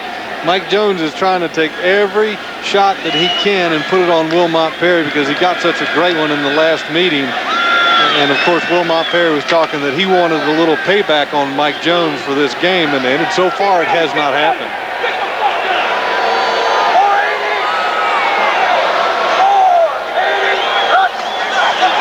Second and 8. They're coming after Tolliver. He has to get rid of it in a hurry. Had an eye on Poole, but it's too high. Good coverage on the play by Devin Bush. And we talked to Dick Vermeil, and he says, you know, the guy that takes care of everything for his defense right there, Mike Jones, number 52. Watch him in on the blitz. Comes up the field. Him along with the other linebacker, number 56, Charlie Clemens, do a good job of pressuring Billy Joe Tolliver. Mike Jones is a guy that I was real impressed with talking with him. He's a guy that in college was a running back and ended up being signed as a free agent by the Raiders and took a couple years to develop, and boy, as he developed, he's a fantastic player. And Missouri born and raised, Mike Jones, a native of Kansas City, played football for the Missouri Tigers, and down goes Billy Joe Tolliver. And it's Grant Winstrom. You know, this is the second play that he's made against the Pro Bowler, Willie Roaf. You wouldn't think that Grant Winstrom would be able to put it to Willie Roaf. That's Grant Winstrom at the top of your screen. But look, it's just a little stunt. The same thing that he got beat before on the pressure that created the interception for the Rams. Willie Roaf needs to be doing a better job of shutting that inside push down against Grant Winstrom. And even took it easy on Billy Joe Tolliver. Just a big old bear hug. Punted away. Oz Hakeem is met immediately and tackled at the 34-yard line. Terrific special teams coverage there by the Saints, but they trail by 10. This is the injury to Vincent Smith, the linebacker for the New Orleans Saints. Comes down on his, looks like his left knee, got landed on by two guys right there. And as you can see him kind of pulling pain there on the sideline. He is obviously not in a whole lot of comfort with that left knee. 24-14, Rams lead it. They have the football and a quick throw to Torrey Holt. And he's out to the 43-yard line, a gain of 8. We remind you tonight on Fox, a madman is loose on an all-new King of the Hill. That'll be followed by The Simpsons and an all-new Futurama. And then a new X-Files so shocking it should have never been opened. It all starts with the world's funniest at 7 Eastern, 6 Central tonight on Fox. I know you're a big fan of the X-Files. I am a big X-Files fan. I tell you what, today I'm a fan of the St. Louis Rams. Look at the yardage that they've had since the end of the first quarter, 237 yards. That's incredible. They lead the NFL in total offense this season. Falk is picking his way through the defense and has enough for a first down out to the 46-yard line. And this is where the Saints players can get somewhat deflated. You know, they're 2-10. They're getting beat by the division champs. They're at home. There's probably how many people are here? 40, maybe 1,000, maybe.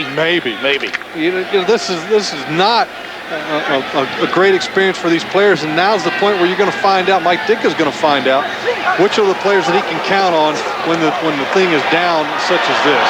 Long ball, and the pass is caught by Holt.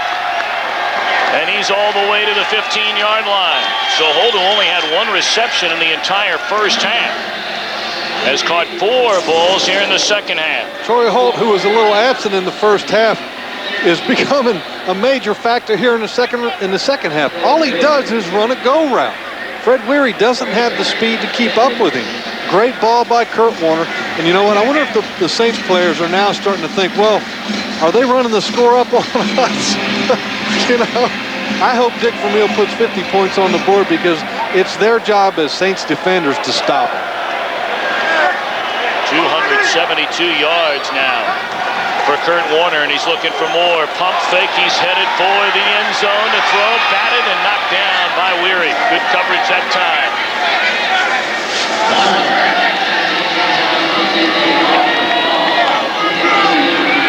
And that was the attempted double move. Didn't work, but last week, this is incredible. I mean, it doesn't happen very often that you have a 300-yard passer, 100-yard rusher, and 200-yard receivers. The fearsome foursome. Yes, and it was the first time, in fact, it's happened in Rams franchise history. That's the 90s version of the fearsome foursome. Yes, it is. Holcomb and Falk in the backfield. It'll be Marshall, and he's inside the 15, down to the 12-yard line. It'll bring up third down for the Rams, trying to extend their lead with 6:20 to play here in the third quarter. Dick Vermeil, 62 years old, his third season back in the NFL as a head coach. Of course, he was with Philadelphia, took them to the Super Bowl. Struggled the first 2 years, but he told us yesterday, Jeff, that he came here not to build a one-year wonder. He came here to build a program, and that they've done. And he said that, you know, when he was with the Philadelphia Eagles, he had 18 to 20 guys he could count on, but he said top to bottom from the first to the 53rd guy this year, it's the best group that he's ever had. Look at Warner scrambling around, and a wise decision there. Just throws it away. Uhuru Hamida applying the pressure.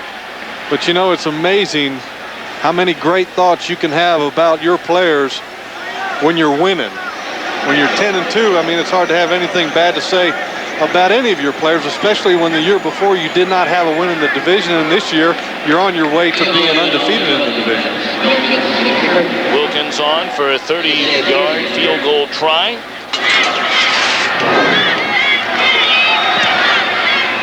It's up, and it is good. So the Rams tack on 3 more. And they're in front by 13. 5:40 to play here in the third quarter. Thom Brennaman, Jeff Lageman, Jim Gallagher at the Superdome in New Orleans. St. Louis with a 27-14 lead. And Phil Yaw will field a kick at the 5 and come back all the other way and bring it out to the 28-yard line. So the Saints will try and get back in it.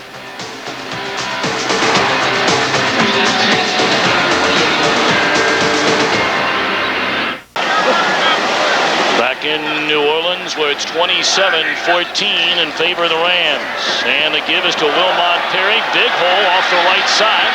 And stiff arms his way all the way out to the 42-yard line. London Fletcher able to run him down. Well, Vincent Smith, when he left the game a moment ago, he flipped his gloves into the stands. And check out these two ladies that have them. Look at him. You know, Vincent Smith thought he was doing them a nice thing by giving them this game gloves, but look at him. Look at them both smelling. She just smelled.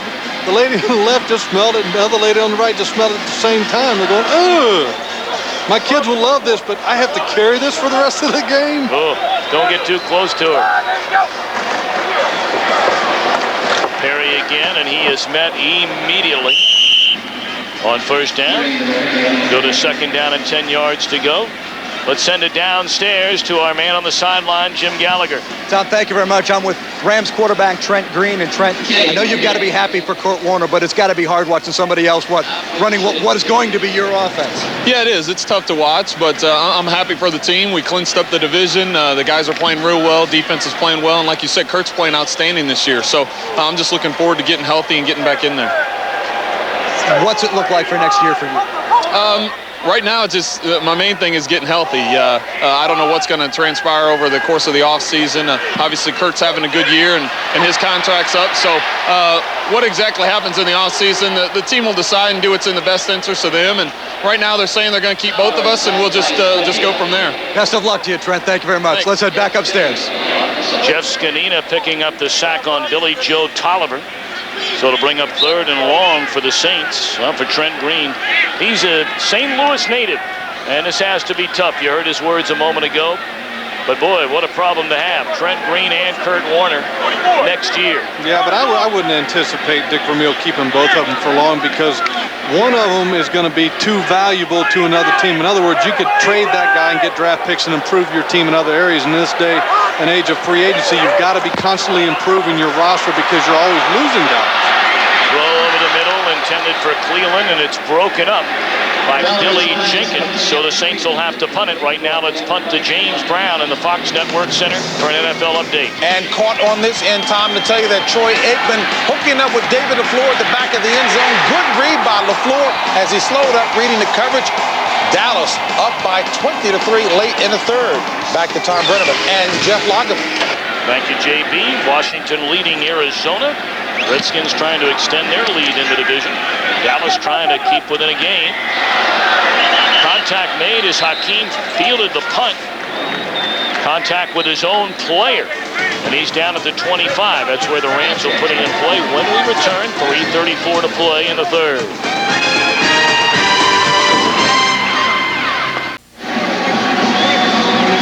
Kevin Carter and the Rams in front 27-14. 3:34 to play here in the third quarter. Rams have already wrapped up the NFC Western Division Championship. And now they have their eye on home field advantage throughout the playoffs. They're trying to win their 5th straight game. And you can see that the Rams are in their 2 tight ends and 2 backs. They're just going to come out and try and pound the Saints defense.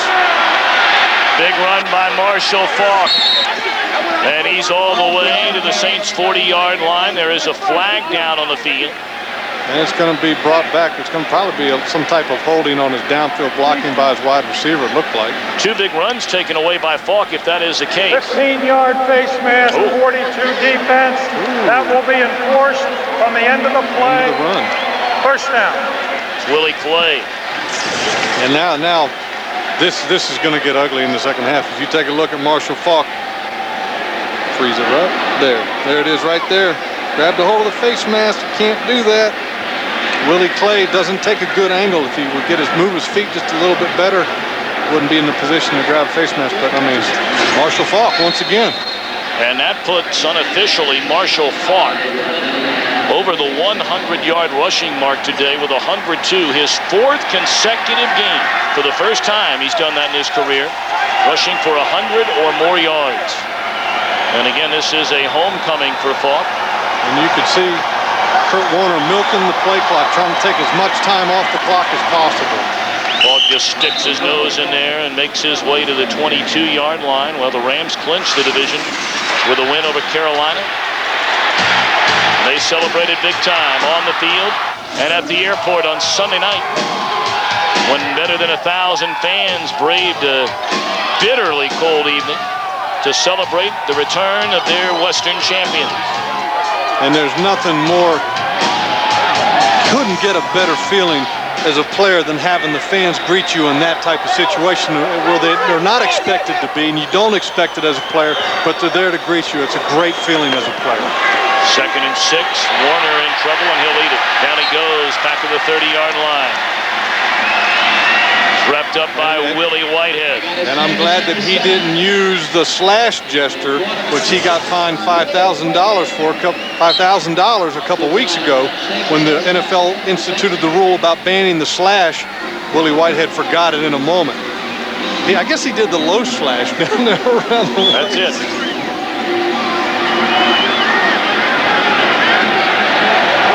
Fifth sack of the season for Whitehead in his first full year in the league out of Auburn.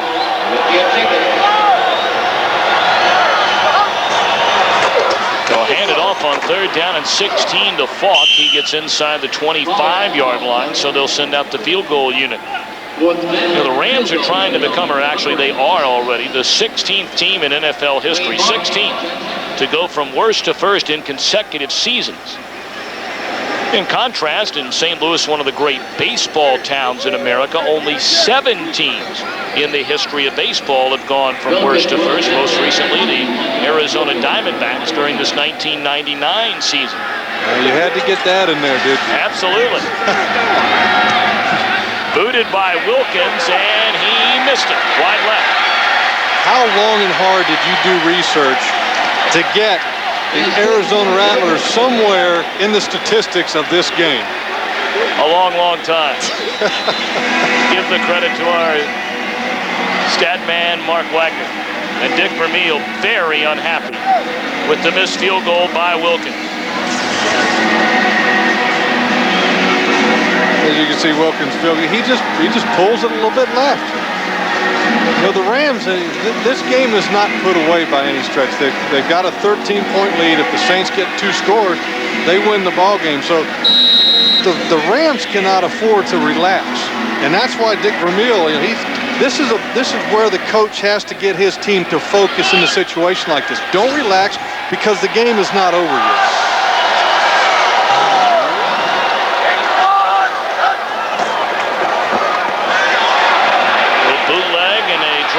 Out of the backfield to Troy Davis, and he's shoved out of bounds right in midfield.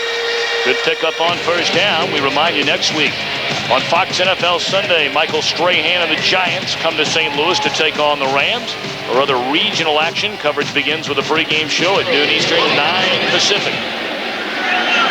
How about that Washington-Indianapolis game next week here on Fox? That ought to be a good one. Oh, yeah. That's going to be a real good one. But I tell you what, this game right here is not over by any stretch. Woo. Under a minute to play in the 3rd, and Tolliver back to throw. Steps up and throws too high. Dexter McLeon nearly had his 2nd interception of the afternoon. Yeah, he'd like to have that one back. No question about it. An errant throw by Billy Joe Tolliver. You have to take advantage of errant throws. You got to make plays like that. And Dexter McLeon, he'd like to have that one back again. I mean, if you look at it, the end result, where were the Saints guys? The nearest Saint guy was about 7-8 yards away. See the numbers on Tolliver. The 2 interceptions led to 14 St. Louis points. They hand it to Perry, and not much running room. Tripped up by Wistrom, had help from Mike Jones. DeMarco Farr initially messed up the play. There's a rabid Saints fan right there, see? Or somebody who's been on Bourbon Street too long. Which would you bet on? I tell you what, if I wanted to get a nap, you know, one of the places that I probably wouldn't want to come to would be a Saints game. But hey, you know what? It's not going to be loud in here. They don't have enough people to make this place loud. You know, that's one of these things that's kind of been talked about all week was Tom Benson and the fans and possible relocation or selling the team. It's end of the 3rd quarter. Rams in front 27-14. Fox NFL Sunday will continue after a word from your local Fox station. You're watching Fox NFL Sunday. Thom Brennaman, Jeff Lagerman, our entire NFL Fox crew right here at the Superdome in New Orleans. And you said it a moment ago, this one not over yet. 13-point spread. Well, the Saints definitely are not out of this ballgame by any stretch. They're only down by 13 points. And if they can put together a good play here on third down, which they don't, they could end up having a good day. The Saints need to start converting on third down. We talked earlier in the show about how their third down percentage is not ranked very high in the league, about 21st in the league. They need to start converting third down situations, or another way to do it is to be successful on first and second down. But, they need to play catch up, and they're going to get into third down situations. They've got to start converting. Well, you know what the fan is saying right now that has spent his or her hard-earned money to come to this game. They're saying you're 2-10, you have the ball at midfield, you're down by 13. Why not go for it? Yeah, but I don't disagree with this call. I think it's smart. I mean, there's still almost 15 minutes, a whole quarter to play in the ball game, so you're going to have more than 2 chances to score. Oz Hakeem signals for a fair catch. There's a penalty flag down on the field, and they may have roughed the kicker, Tommy Barnhart. If so, that'll be an automatic first down. We'll see. Is it going to be running into, or is it going to be roughing? It could be the difference between a first down and not a first down. Running into the kicker. So the New Orleans Saints will decline that penalty because it wouldn't give them a first down unless they choose to try to attempt to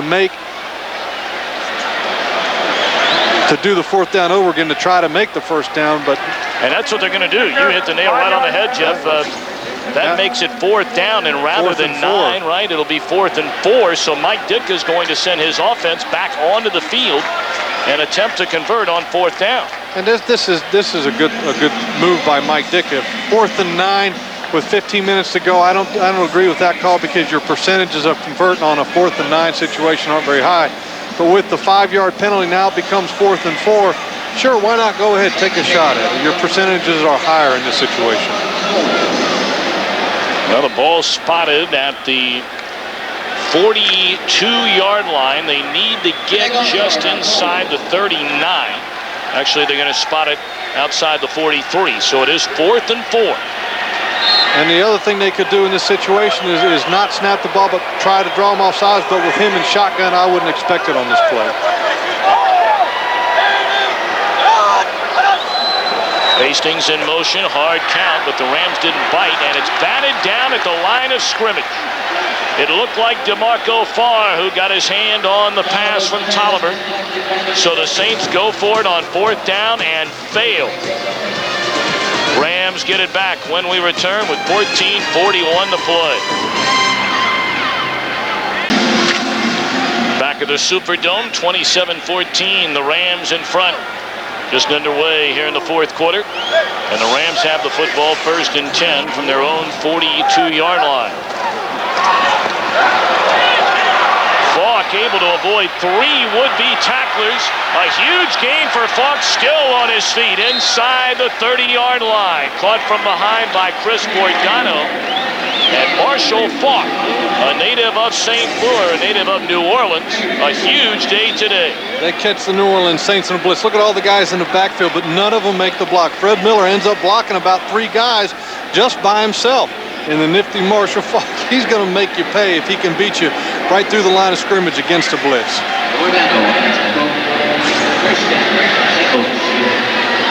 Now Ricky Williams, you see, can only stand and watch. Williams missing his 3rd straight game with a turf toe injury. Holcomb will get the football this time, and he's met at the line of scrimmage, maybe picked up a yard. Williams was really starting to play well. He struggled early in the year. He's had to battle through numerous injuries. The first 5 games, he only had 202 rushing yards, but the last 5 games prior to the injury, over 500 yards. And it's that turf toe that is keeping him out now, and Mike Ditka talked about Calvin Hill having the injury very similar to this that ended his career while he was in Dallas.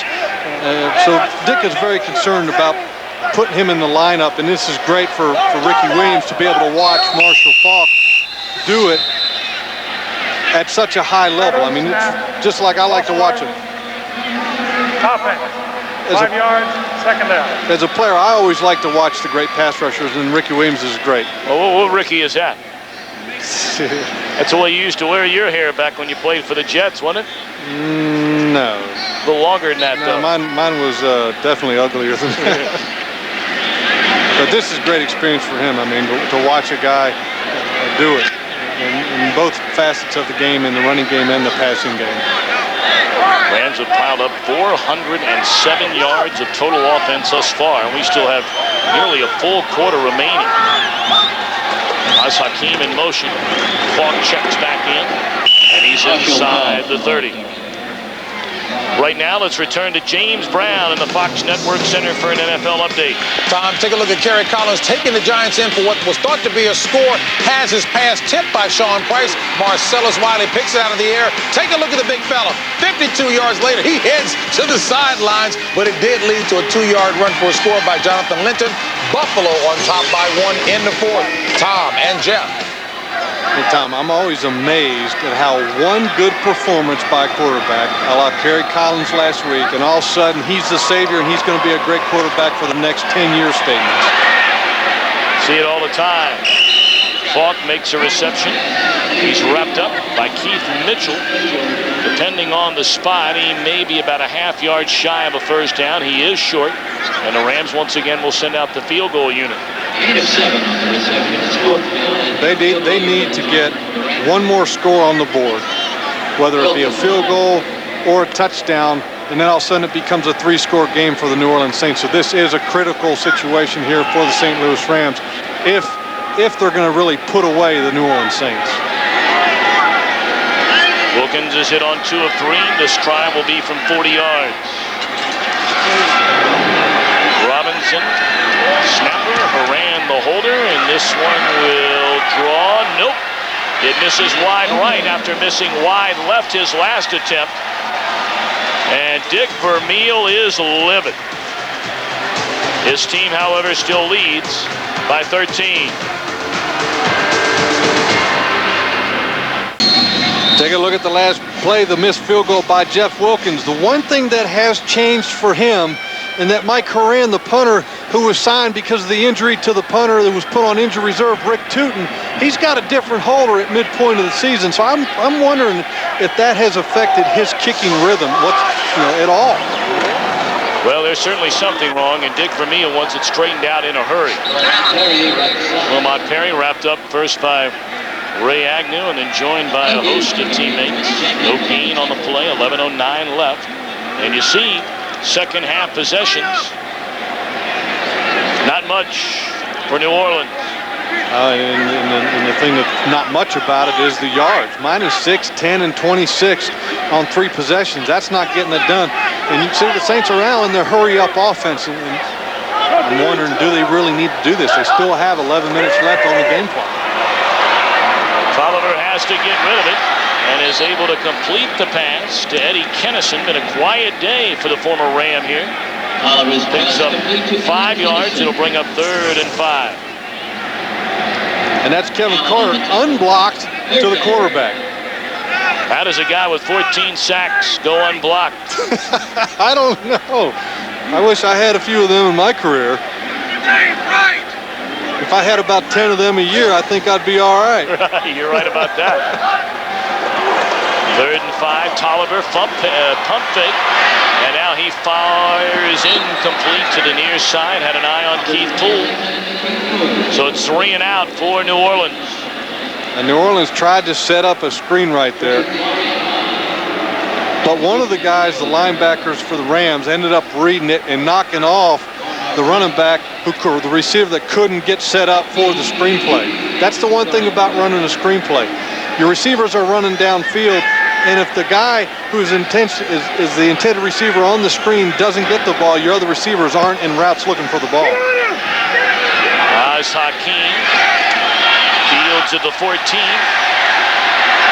Out across the 20, the 25, and tackled at the 30-yard line. Penalty flags down. Dino Filiard getting down the field, able to make the tackle. And London Fletcher doesn't seem very happy. The penalty might have been on him.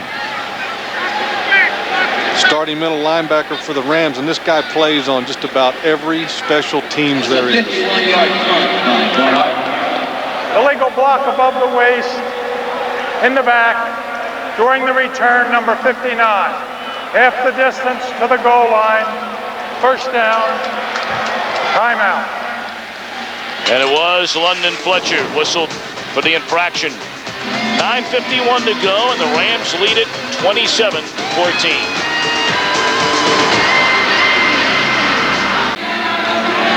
Going back to the return, that's London Fletcher on the block right there. Obvious easy call for the referee. Right in his back. Got to get in front of the guy or onto his side. You can't be in the back, and his reaction is, what do you mean? Boy, that was easy.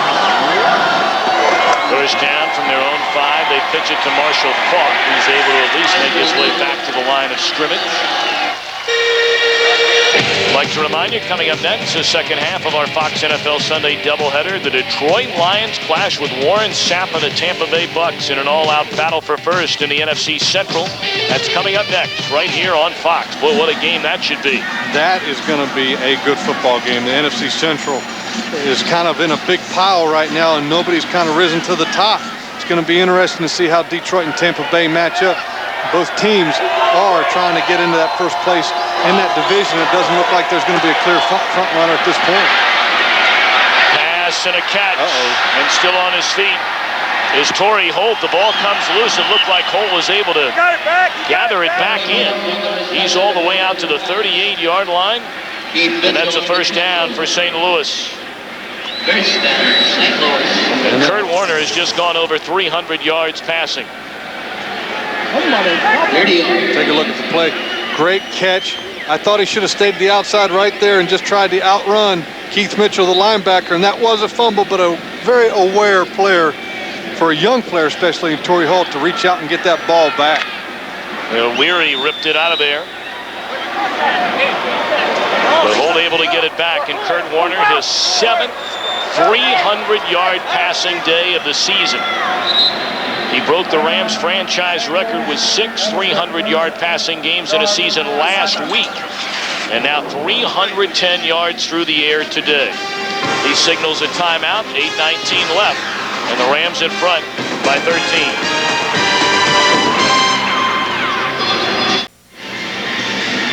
27-14, the Rams in front, 8:19 to go. And Jeff Lageman, you've been saying all day you think Marshall Faulk is the MVP of the league. Some fans might say, what about the St. Louis quarterback?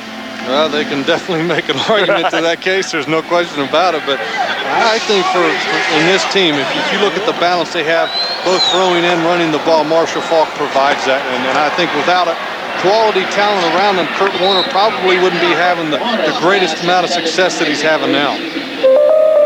Isaac Bruce, the intended receiver, slightly overthrown by Warner, who's aired it out again. He's hit on 18 of 28, 310 yards.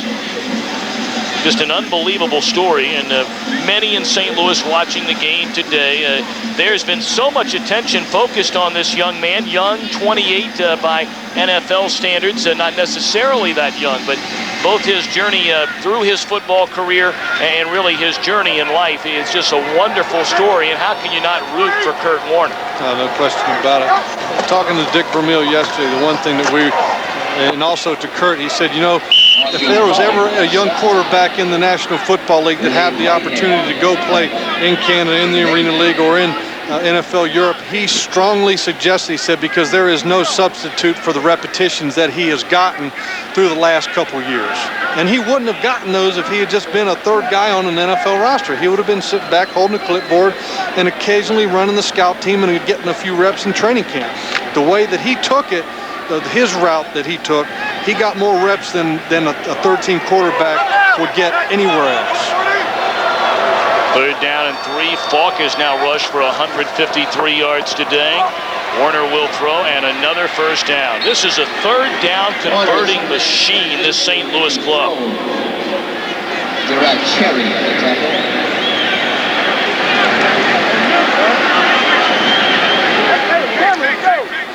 Didn't we talk about the fearsome foursome from last week in Carolina? Right. It's another foursome. This is last week versus Carolina with Warner, Faulk, Bruce, and Hakeem. But take a look at the switch. The only difference is one guy. Instead of Hakeem, it's Holt. for once again the second consecutive week, they have a 300-yard passer, a 100-yard rusher, and 200-yard receivers. And before the day is done, they might end up having another 100-yard receiver. Yeah, they might. They might. Falk has 54 yards receiving, although he'll take the pitch here and stay in bounds. Smart play. Yep. Very smart play. Keep the clock going. But I'm sure Marshall wants to be able to get this game over with as fast as possible so he can spend some time with family members. This guy's just a great football player.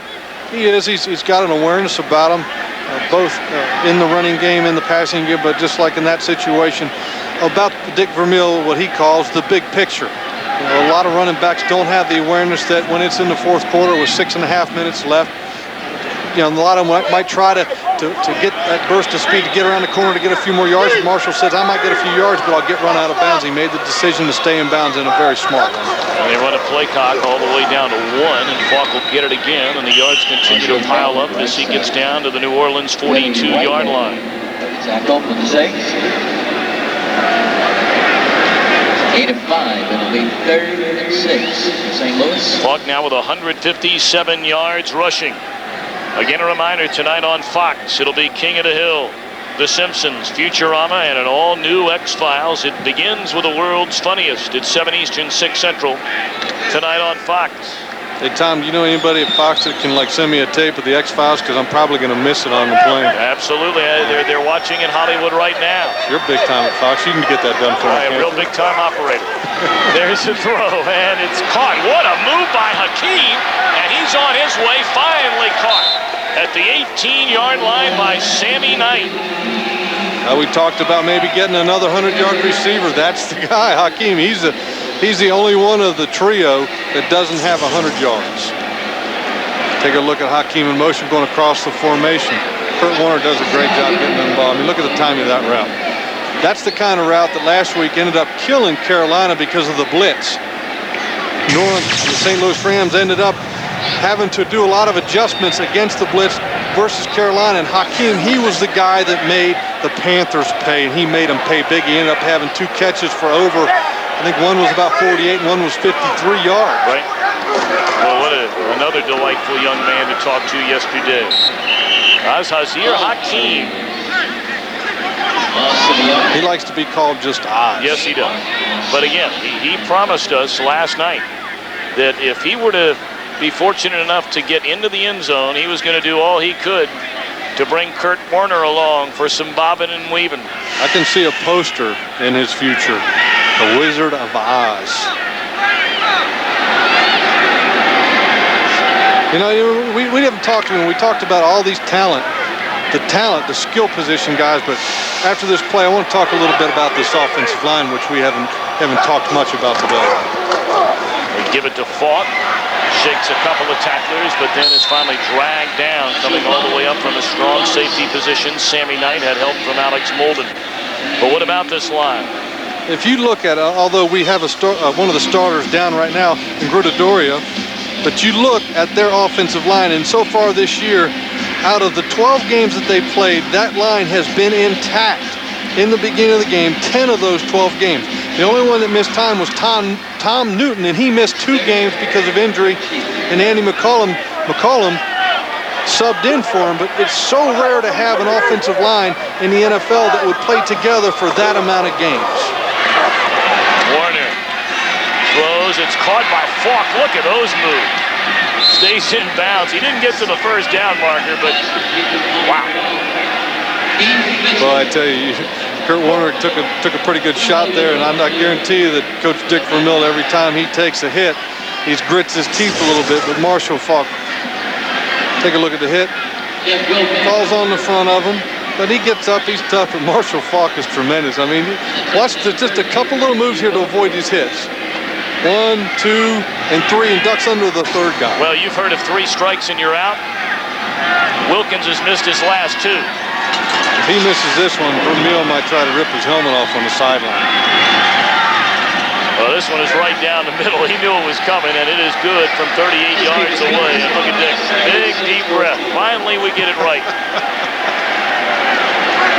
Well, he scolded Wilkins when he came off the field a moment ago, and in Vermeil's style, he'll now pat him on the back, a big hug. And it was kind of funny because before when he was scolding Wilkins on the sideline, Wilkins kind of had a smile on his face and was laughing. And this time he's still smiling, laughing, and Dick Vermeil comes over and gives him a hug. But you know, I'm curious, is having a new holder in Mike Horan affected his kick somewhat? You know, the one thing about a kicker, they like to have a rhythm, they like to have consistency, and a big part of that is the holder. Watch the expression on his face right here. Oh. That's not the look of a coach who's about to go 11-2. No, it's not. But it's, you know, I'll tell you what, that's the look of a highly competitive person. And he knows that this game is not out of reach. Now, forget it. The game's toast. Warner on the 74-yard drive hit 4 of 5 for 67 of those yards. And the impressive thing on that drive was 7 minutes and 22 seconds were burned off the play clock. 2:29 to play. And Phil Yaw brings it out across the 30 out to the 34-yard line. Tony Horn coming down to make the tackle, had some help. Charlie Clemens was there as well. Told you the Rams could clinch a first-round bye in the NFC playoffs with a win and a Washington loss or tie. Well, the Rams appear to be on their way to winning this one. Well, how about the Redskins and the Cardinals? They've gone to the fourth quarter, and the Skins in front 21-3. And it's been a very business-like approach by the Rams today. You haven't seen them play with a lot of emotion. You haven't seen a whole lot of excitement about them, but they've just gone about their business and got it done. Tolliver is dragged down by Jay Williams, getting his second sack of the year. You know, we've talked so much about the Rams today, but Jeff Lageman, how about these Saints? At the opposite end of the spectrum, the owner, Thom Benson, released a statement the middle of the week guaranteeing the fans that changes would be made. He wouldn't specify what those changes may be, but as you can well imagine, there's been a great deal of speculation amongst the local media and the local fans as to what should be done. Mike Ditka's in his third year. As we've reached a 2-minute warning, and we'll pick up that topic of conversation. It's been all Marshall, the Marshall plan today. We were talking a moment ago about the statement issued by Thom Benson, the New Orleans Saints owner, pledging that at the end of the regular season he will take whatever steps are necessary to reestablish the Saints as a winning franchise. That news came out on Wednesday. And ever since then, it's been basically a feeding frenzy as to everybody giving their opinion or opinions as to what changes should be made. Completion made down the middle to Andre Hastings to the 47-yard line. Yeah, and I think everybody's name within that organization has been tossed around as potential people to end up getting fired. From Bill Kuharich to Danny Abramowitz to Zavin Uralian. I mean, who knows? Mike Ditka. But the one thing you talk about Mike Ditka, you're talking about $10 million commitment that they have towards Mike Ditka in his contract over the next few years. Yeah, Ditka with a contract that runs through the 2002 season. You get a look at Danny Abramowitz, the offensive coordinator. Yep. And then you've got Bill Kuharich, the general manager, who just signed a contract extension last year. So, you know, Thom Benson is not going to just waste money and fire everybody. He just can't do that. And then the players-wise, you can't fire every player that you would like to because of the salary cap implications. And then it all comes back to the Saints, and depending on who you want to blame or credit, whether it's Kuharich, whether it's Ditka, trading an entire draft class to acquire Ricky Williams this year, 2 additional picks looking ahead of their draft next year, including a first-round pick, and more specifically what would be right now the second pick in the draft, behind only the Cleveland Browns. Well, and we talked to Mike Ditka. If you're back, and he never gave us a resounding yes or no either way. If you're back, what's the first change you do make? He said, well, I overestimated the talent that we had at quarterback. Well, Mike has backed himself in a corner, and Bill Kuharich has, because they traded the entire 99 draft minus the second-round pick that they traded for Eddie Kettison, and then next year they're losing the first and third. How do you rebuild your franchise when you've given away your draft picks? That's tough to do. Well, there's been a challenge made by the replay official on this pass completion, a would-be pass completion to Andre Hastings. And again, in the last 2 minutes of the half or the game, a coach cannot challenge. It has to come from upstairs, the replay official. And this is a catch, no question. I don't know why they're reviewing this. He clearly has the ball. His body is underneath of the ball. It's easy. Sometimes I wonder whether the replay official upstairs calls down to say, I want to review this play, just to go ahead and review a play, just to make sure that the system's working, that all the electronics are working. It's a waste of time because, I mean, it's taken us 5 seconds to look at the play and determine that it was a catch. Now, everybody at home, take a look at this play and be the official. You're up in the booth. This is your monitor upstairs in the replay booth. And how many times do you have to look at this to determine that it was a catch? Body's under it. Got the ball. Catch. Next play. Let's get the game going. But, you know, we were talking about Mike Ditka backing himself in somewhat of a hole because of the, you know, he says that I overestimated the talent on this football team. Well, I mean, how is he going to end up building that talent After back reviewing up? the play, the ruling on the field stands. Catch, first down. How are you going to get that talent up to a level that you expected it to be at when you end up sacrificing an entire year's draft minus the second round and next year's, which is going to be possibly the first or second pick of the draft because of their record, and a third-round draft pick, which is, I mean, the draft is always a crapshoot. If Ricky Williams goes out next week and ends up tearing a knee up like a Robert Edwards did in New England, then you've lost 2 draft classes completely.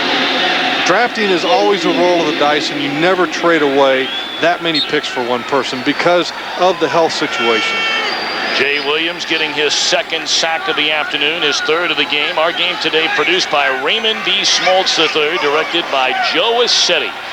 Our associate director, Bobby Grossman. Our broadcast associate, Wayne Wilson. And down again goes Tolliver. Jeff Scanina picking up the sack. Our technical producer, Marvin Kale. The studio show produced by Scott Ackerson, directed by Bob Levy. The associate director is Jennifer Love. The senior producer, Bill Brown. And the executive producers of Fox Sports are Ed Gorn and David Hill. Our thanks to our cracked stack man here in the booth, Mark Daddy Wags. Mark Wagner. Get a look at a game summary, and by and large, you see the logo of the Rams, and why not? Huge day for Warner, huge day for Falk. Second time he's come back to his hometown during a regular season game. He's combined for 210 yards of total offense and a couple of touchdowns. And both Bruce and Holt have gone over the 100-yard mark. Tremendous day again for the St. Louis Rams offense. Tremendous day. And their defense has done a good job, too. They've limited the New Orleans Saints to not a whole lot of yards. That's the incredible thing. 210 total yards for the New Orleans offense so far. Tolliver just throws it up. And it's intercepted. Flag down on the play. Taji Allen with the interception, but again, there's a penalty flag down back behind the line of scrimmage. And holding against... Well, there's another flag as well down the field, so now the officials are going to have to get together. I think you're going to have holding on the offense and then probably some form of defensive pass interference, and we'll probably end up replaying it down. And I don't want to forget to mention our spotter here today makes his home in St. Louis. Kimball Bergman, glad to have him with us. Holding number 78 offense. There's my offense. Rule, that penalty is declined. Unnecessary roughness. Gate. 59 on the intercepting team, 15 yards. First down, the intercepting team keeps the ball. Oh, so the second penalty was after the interception. On London Fletcher again.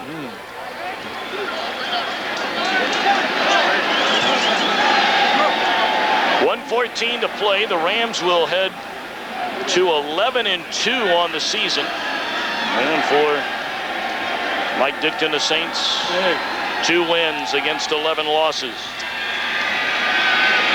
Rams will have an 11-2 record for the first time since 1975 when they went 12-2 during the regular season. That's back when they played 14 games in a year.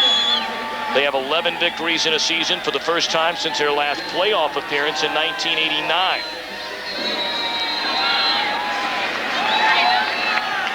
And they've also been doing a lot of this. The bob and weave.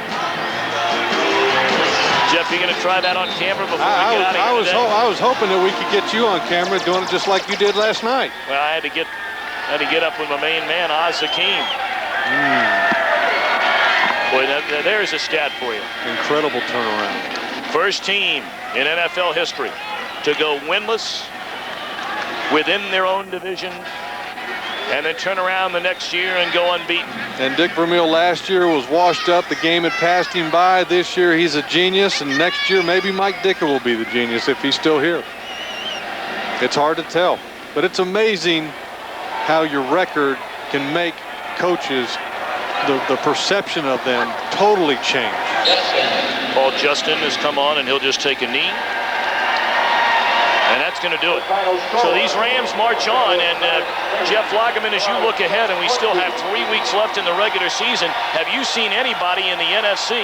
You see Jacksonville every week in the AFC. Can anybody beat this Rams team?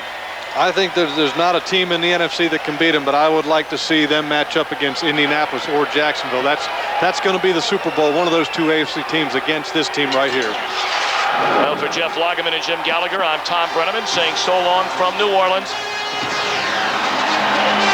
Right now, as part of our Visa game break, we're going to take you to bonus coverage of the Carolina Panthers and the Green Bay Packers game. Let's join Ray Bentley and Ron Pitts for the conclusion of that one. Our final here, Rams 30, Saints 14.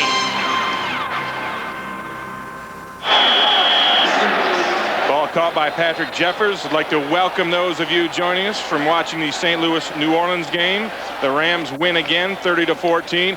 We've got one coming down to the wire here at Lambeau. The Packers up 31-27, but Carolina hasn't been stopped here in the second half, and they are now facing a critical 4th and 1.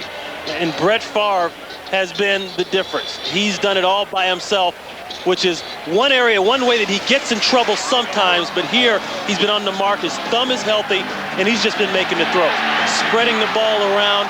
Antonio Freeman there, working back across the field to the rookie coming in, Donald Driver. And the big thing about it is that Brett Favre has been having fun. And he's back to the old Brett Favre for sure right now. If there's been any doubt about it, there's no doubt right now. And this perhaps the biggest play of the game as each team with 3 timeouts left, but it is 4th down and 1. Carolina has only 8 yards rushing on the day, or they could use one more right here as Biaka Batuka is back in the backfield.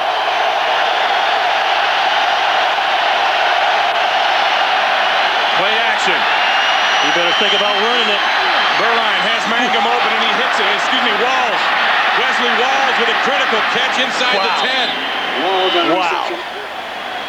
18 yards he picks up on 4th and 1. What a gutsy call. Talking about the Iceman there. At one point, he's running. He didn't see anything. You figure, okay, he's got to take off. But it's the same guy that's been killing the Packers all day, and that's Wesley Walls. 5 catches, 88 yards for Walls. And as Steve Berline told us yesterday in the meeting, it's amazing when we get down here. I know we're throwing the Walls. Walls knows we're throwing him. The other team knows we're throwing. Everybody in the stadium knows, but somehow he gets open. That's what a Pro Bowl player does. And that's why he came into this game leading all tight ends in the NFL. With 10 touchdowns. And touchdown catches. Carolina uses their first timeout. They have 2 timeouts left. That is Excuse me, 1 timeout left, does Carolina. If that is not a money play, I don't know what is.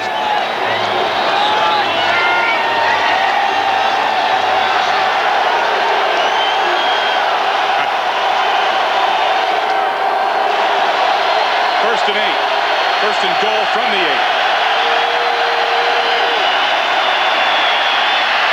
Berline all kinds of time. He can run. And now he throws it in the end zone. Touchdown Walls. Guess who? Boy, he had to be awful close to that line of scrimmage, too. How about that one? we talk about Brett Favre, Steve Beuerlein has done it on the other side of the field. He's had his own fun today. He's been accurate. He's been everything we talked about at the Open. We said he had to continue to throw and continue to push the ball down the field, even though he's always had that one bad play. He had it early in the game, and he kept throwing. I think they're talking about trying to replay this. Look at this going on. Tyrone Williams. I think the Packers are trying to call timeout. Right. They want to try to review this play. They want to see I'm not so sure. To see if Beuerlein was across the line. I thought he was close to the line. All right, there's the line right there. At the 9. 8.5, 9-yard line. Yeah, call it about the 8.5. He's over. Yeah, he's over. He's over. Remember, the ball and the man have to be over that line for him to be called over.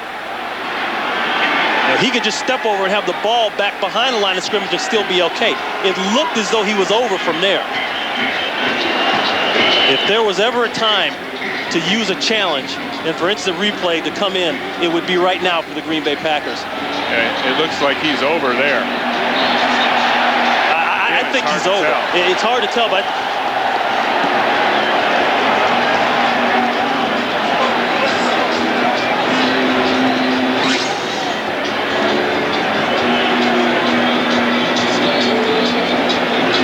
so the Packers used one of their 3. They have 2 timeouts and left. Remember, Ray, as we know, the replay has to be totally conclusive. Correct. All right, now there's the ball right there. So let's call it about the 8.5. Would you say that's about 8.5?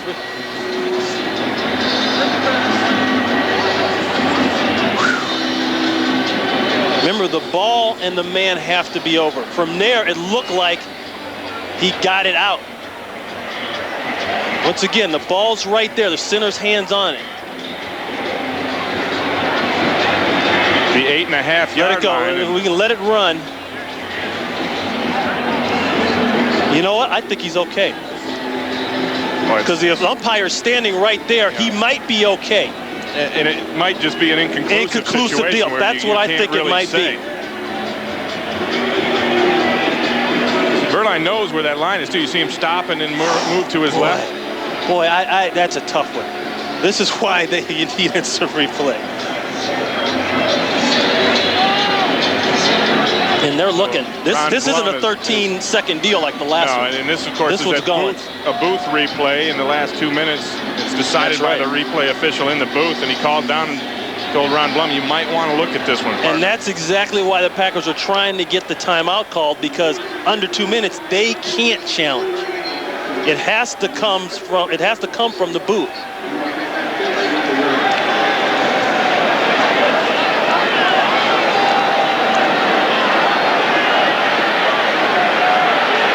There's the ball.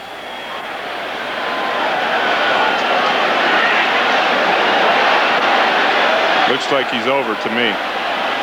And that would be my call. Oh, you're right. Yeah, I think he's over from there. I think he's over. I mean, it's very close. It's a matter of inches, but it looks like he's over.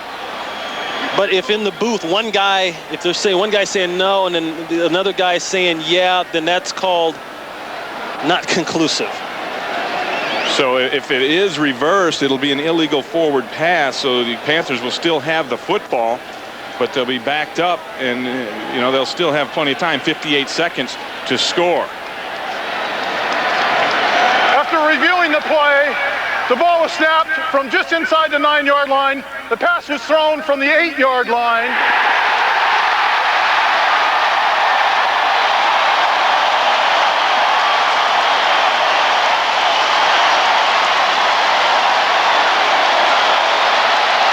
So the replay saves the system worked. The Packers for now. And I think it was key what Tyrone Williams did. Tyrone Williams walked on the other side of the ball before the timeout was even called. And they were trying to push Tyrone Williams back across. And by the time he did that, they had gotten the referee's attention and called timeout. And there's a conference with the officials. They're in the Packers huddle right now. I'm sure they're getting some help from Green Bay as far as where to spot the football. Because if Carolina had kicked that ball, that's it. They can't go back and look at that play. The play is erased. It's done. And, you know, now this is brand new territory.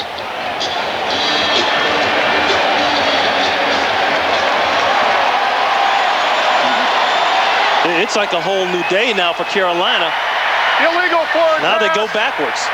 Pass thrown from beyond the line of scrimmage. 5-yard penalty. Second down. So not only do they get busted and not get the touchdown, they get busted and get sent back. 5 yards, making it 2nd and goal from the 13 now. When you get sent back 5 here, you might as well get sent back 55. Carolina with 1 timeout remaining. Green Bay's defense in the red zone this year has been outstanding. They need it now. You know you got to put somebody on Wesley Walls. That's either going to be one of your top corners or Leroy Butler, who is their safety, but a very good covering safety. Or you think about double teaming him. Now, Patrick Jeffers, who will be at the top of your screen, has been killing him too, and he's working on a rookie. He's up here.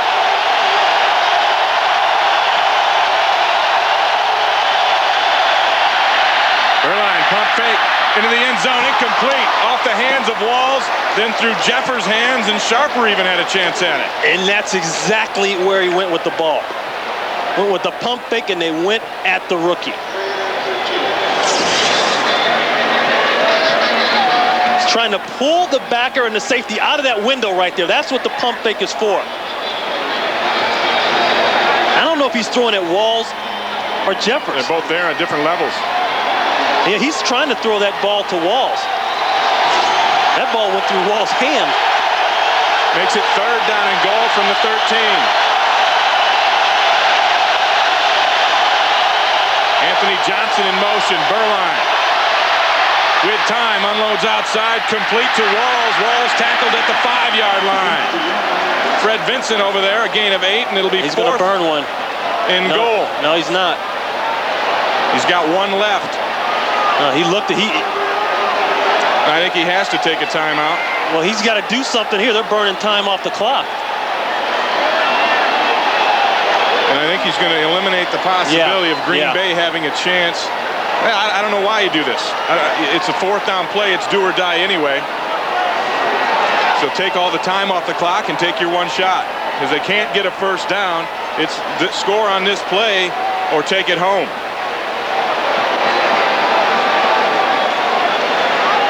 And Berline uses the final Panther timeout. He'll talk about it, and it'll come down to this play. 4th and goal from just outside the 5-yard line. You know, when the Packers sat down Dorsey Levens and they sat down Verba today, they didn't envision that they would have to struggle this much without those guys to get the win. This is your coaching nightmare here.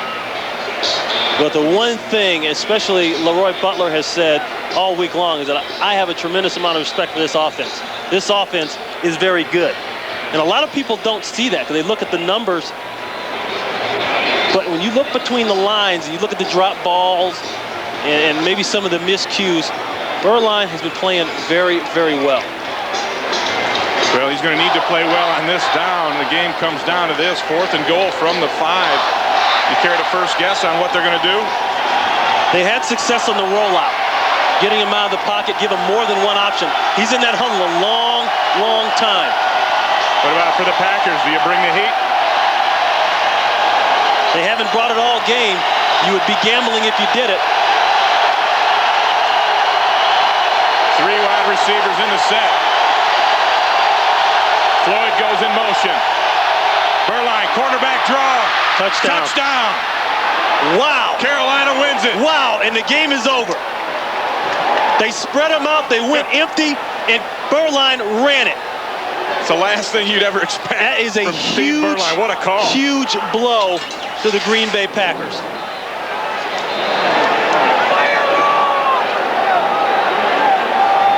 In spite of the replay and the change in the call, the Panthers fight back and get a huge win in Green Bay, Wisconsin. Nobody in the backfield. He's got no protection to throw. He's got to throw it quick, and they all sifted back. And you were talking about the blitz. A blitz would have smacked him right in the face. And Artmore comes up and makes the hit, but he hits Berline low, and he goes over the top for the winning touchdown. And silence has fallen over the crowd here at Lambeau Field as the Carolina Panthers. Now we have a penalty now. I think it's excessive celebration after the fact of the touchdown.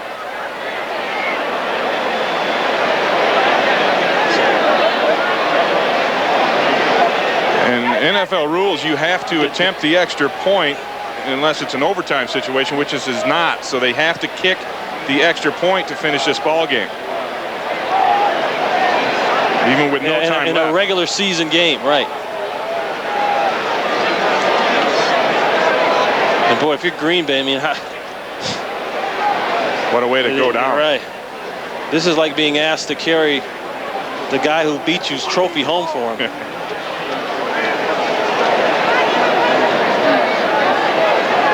And of course, I think they're waiting for the kicking ball. You have to get the kicking ball, which that's amazing. Somewhat controversial at times, at least to the kickers.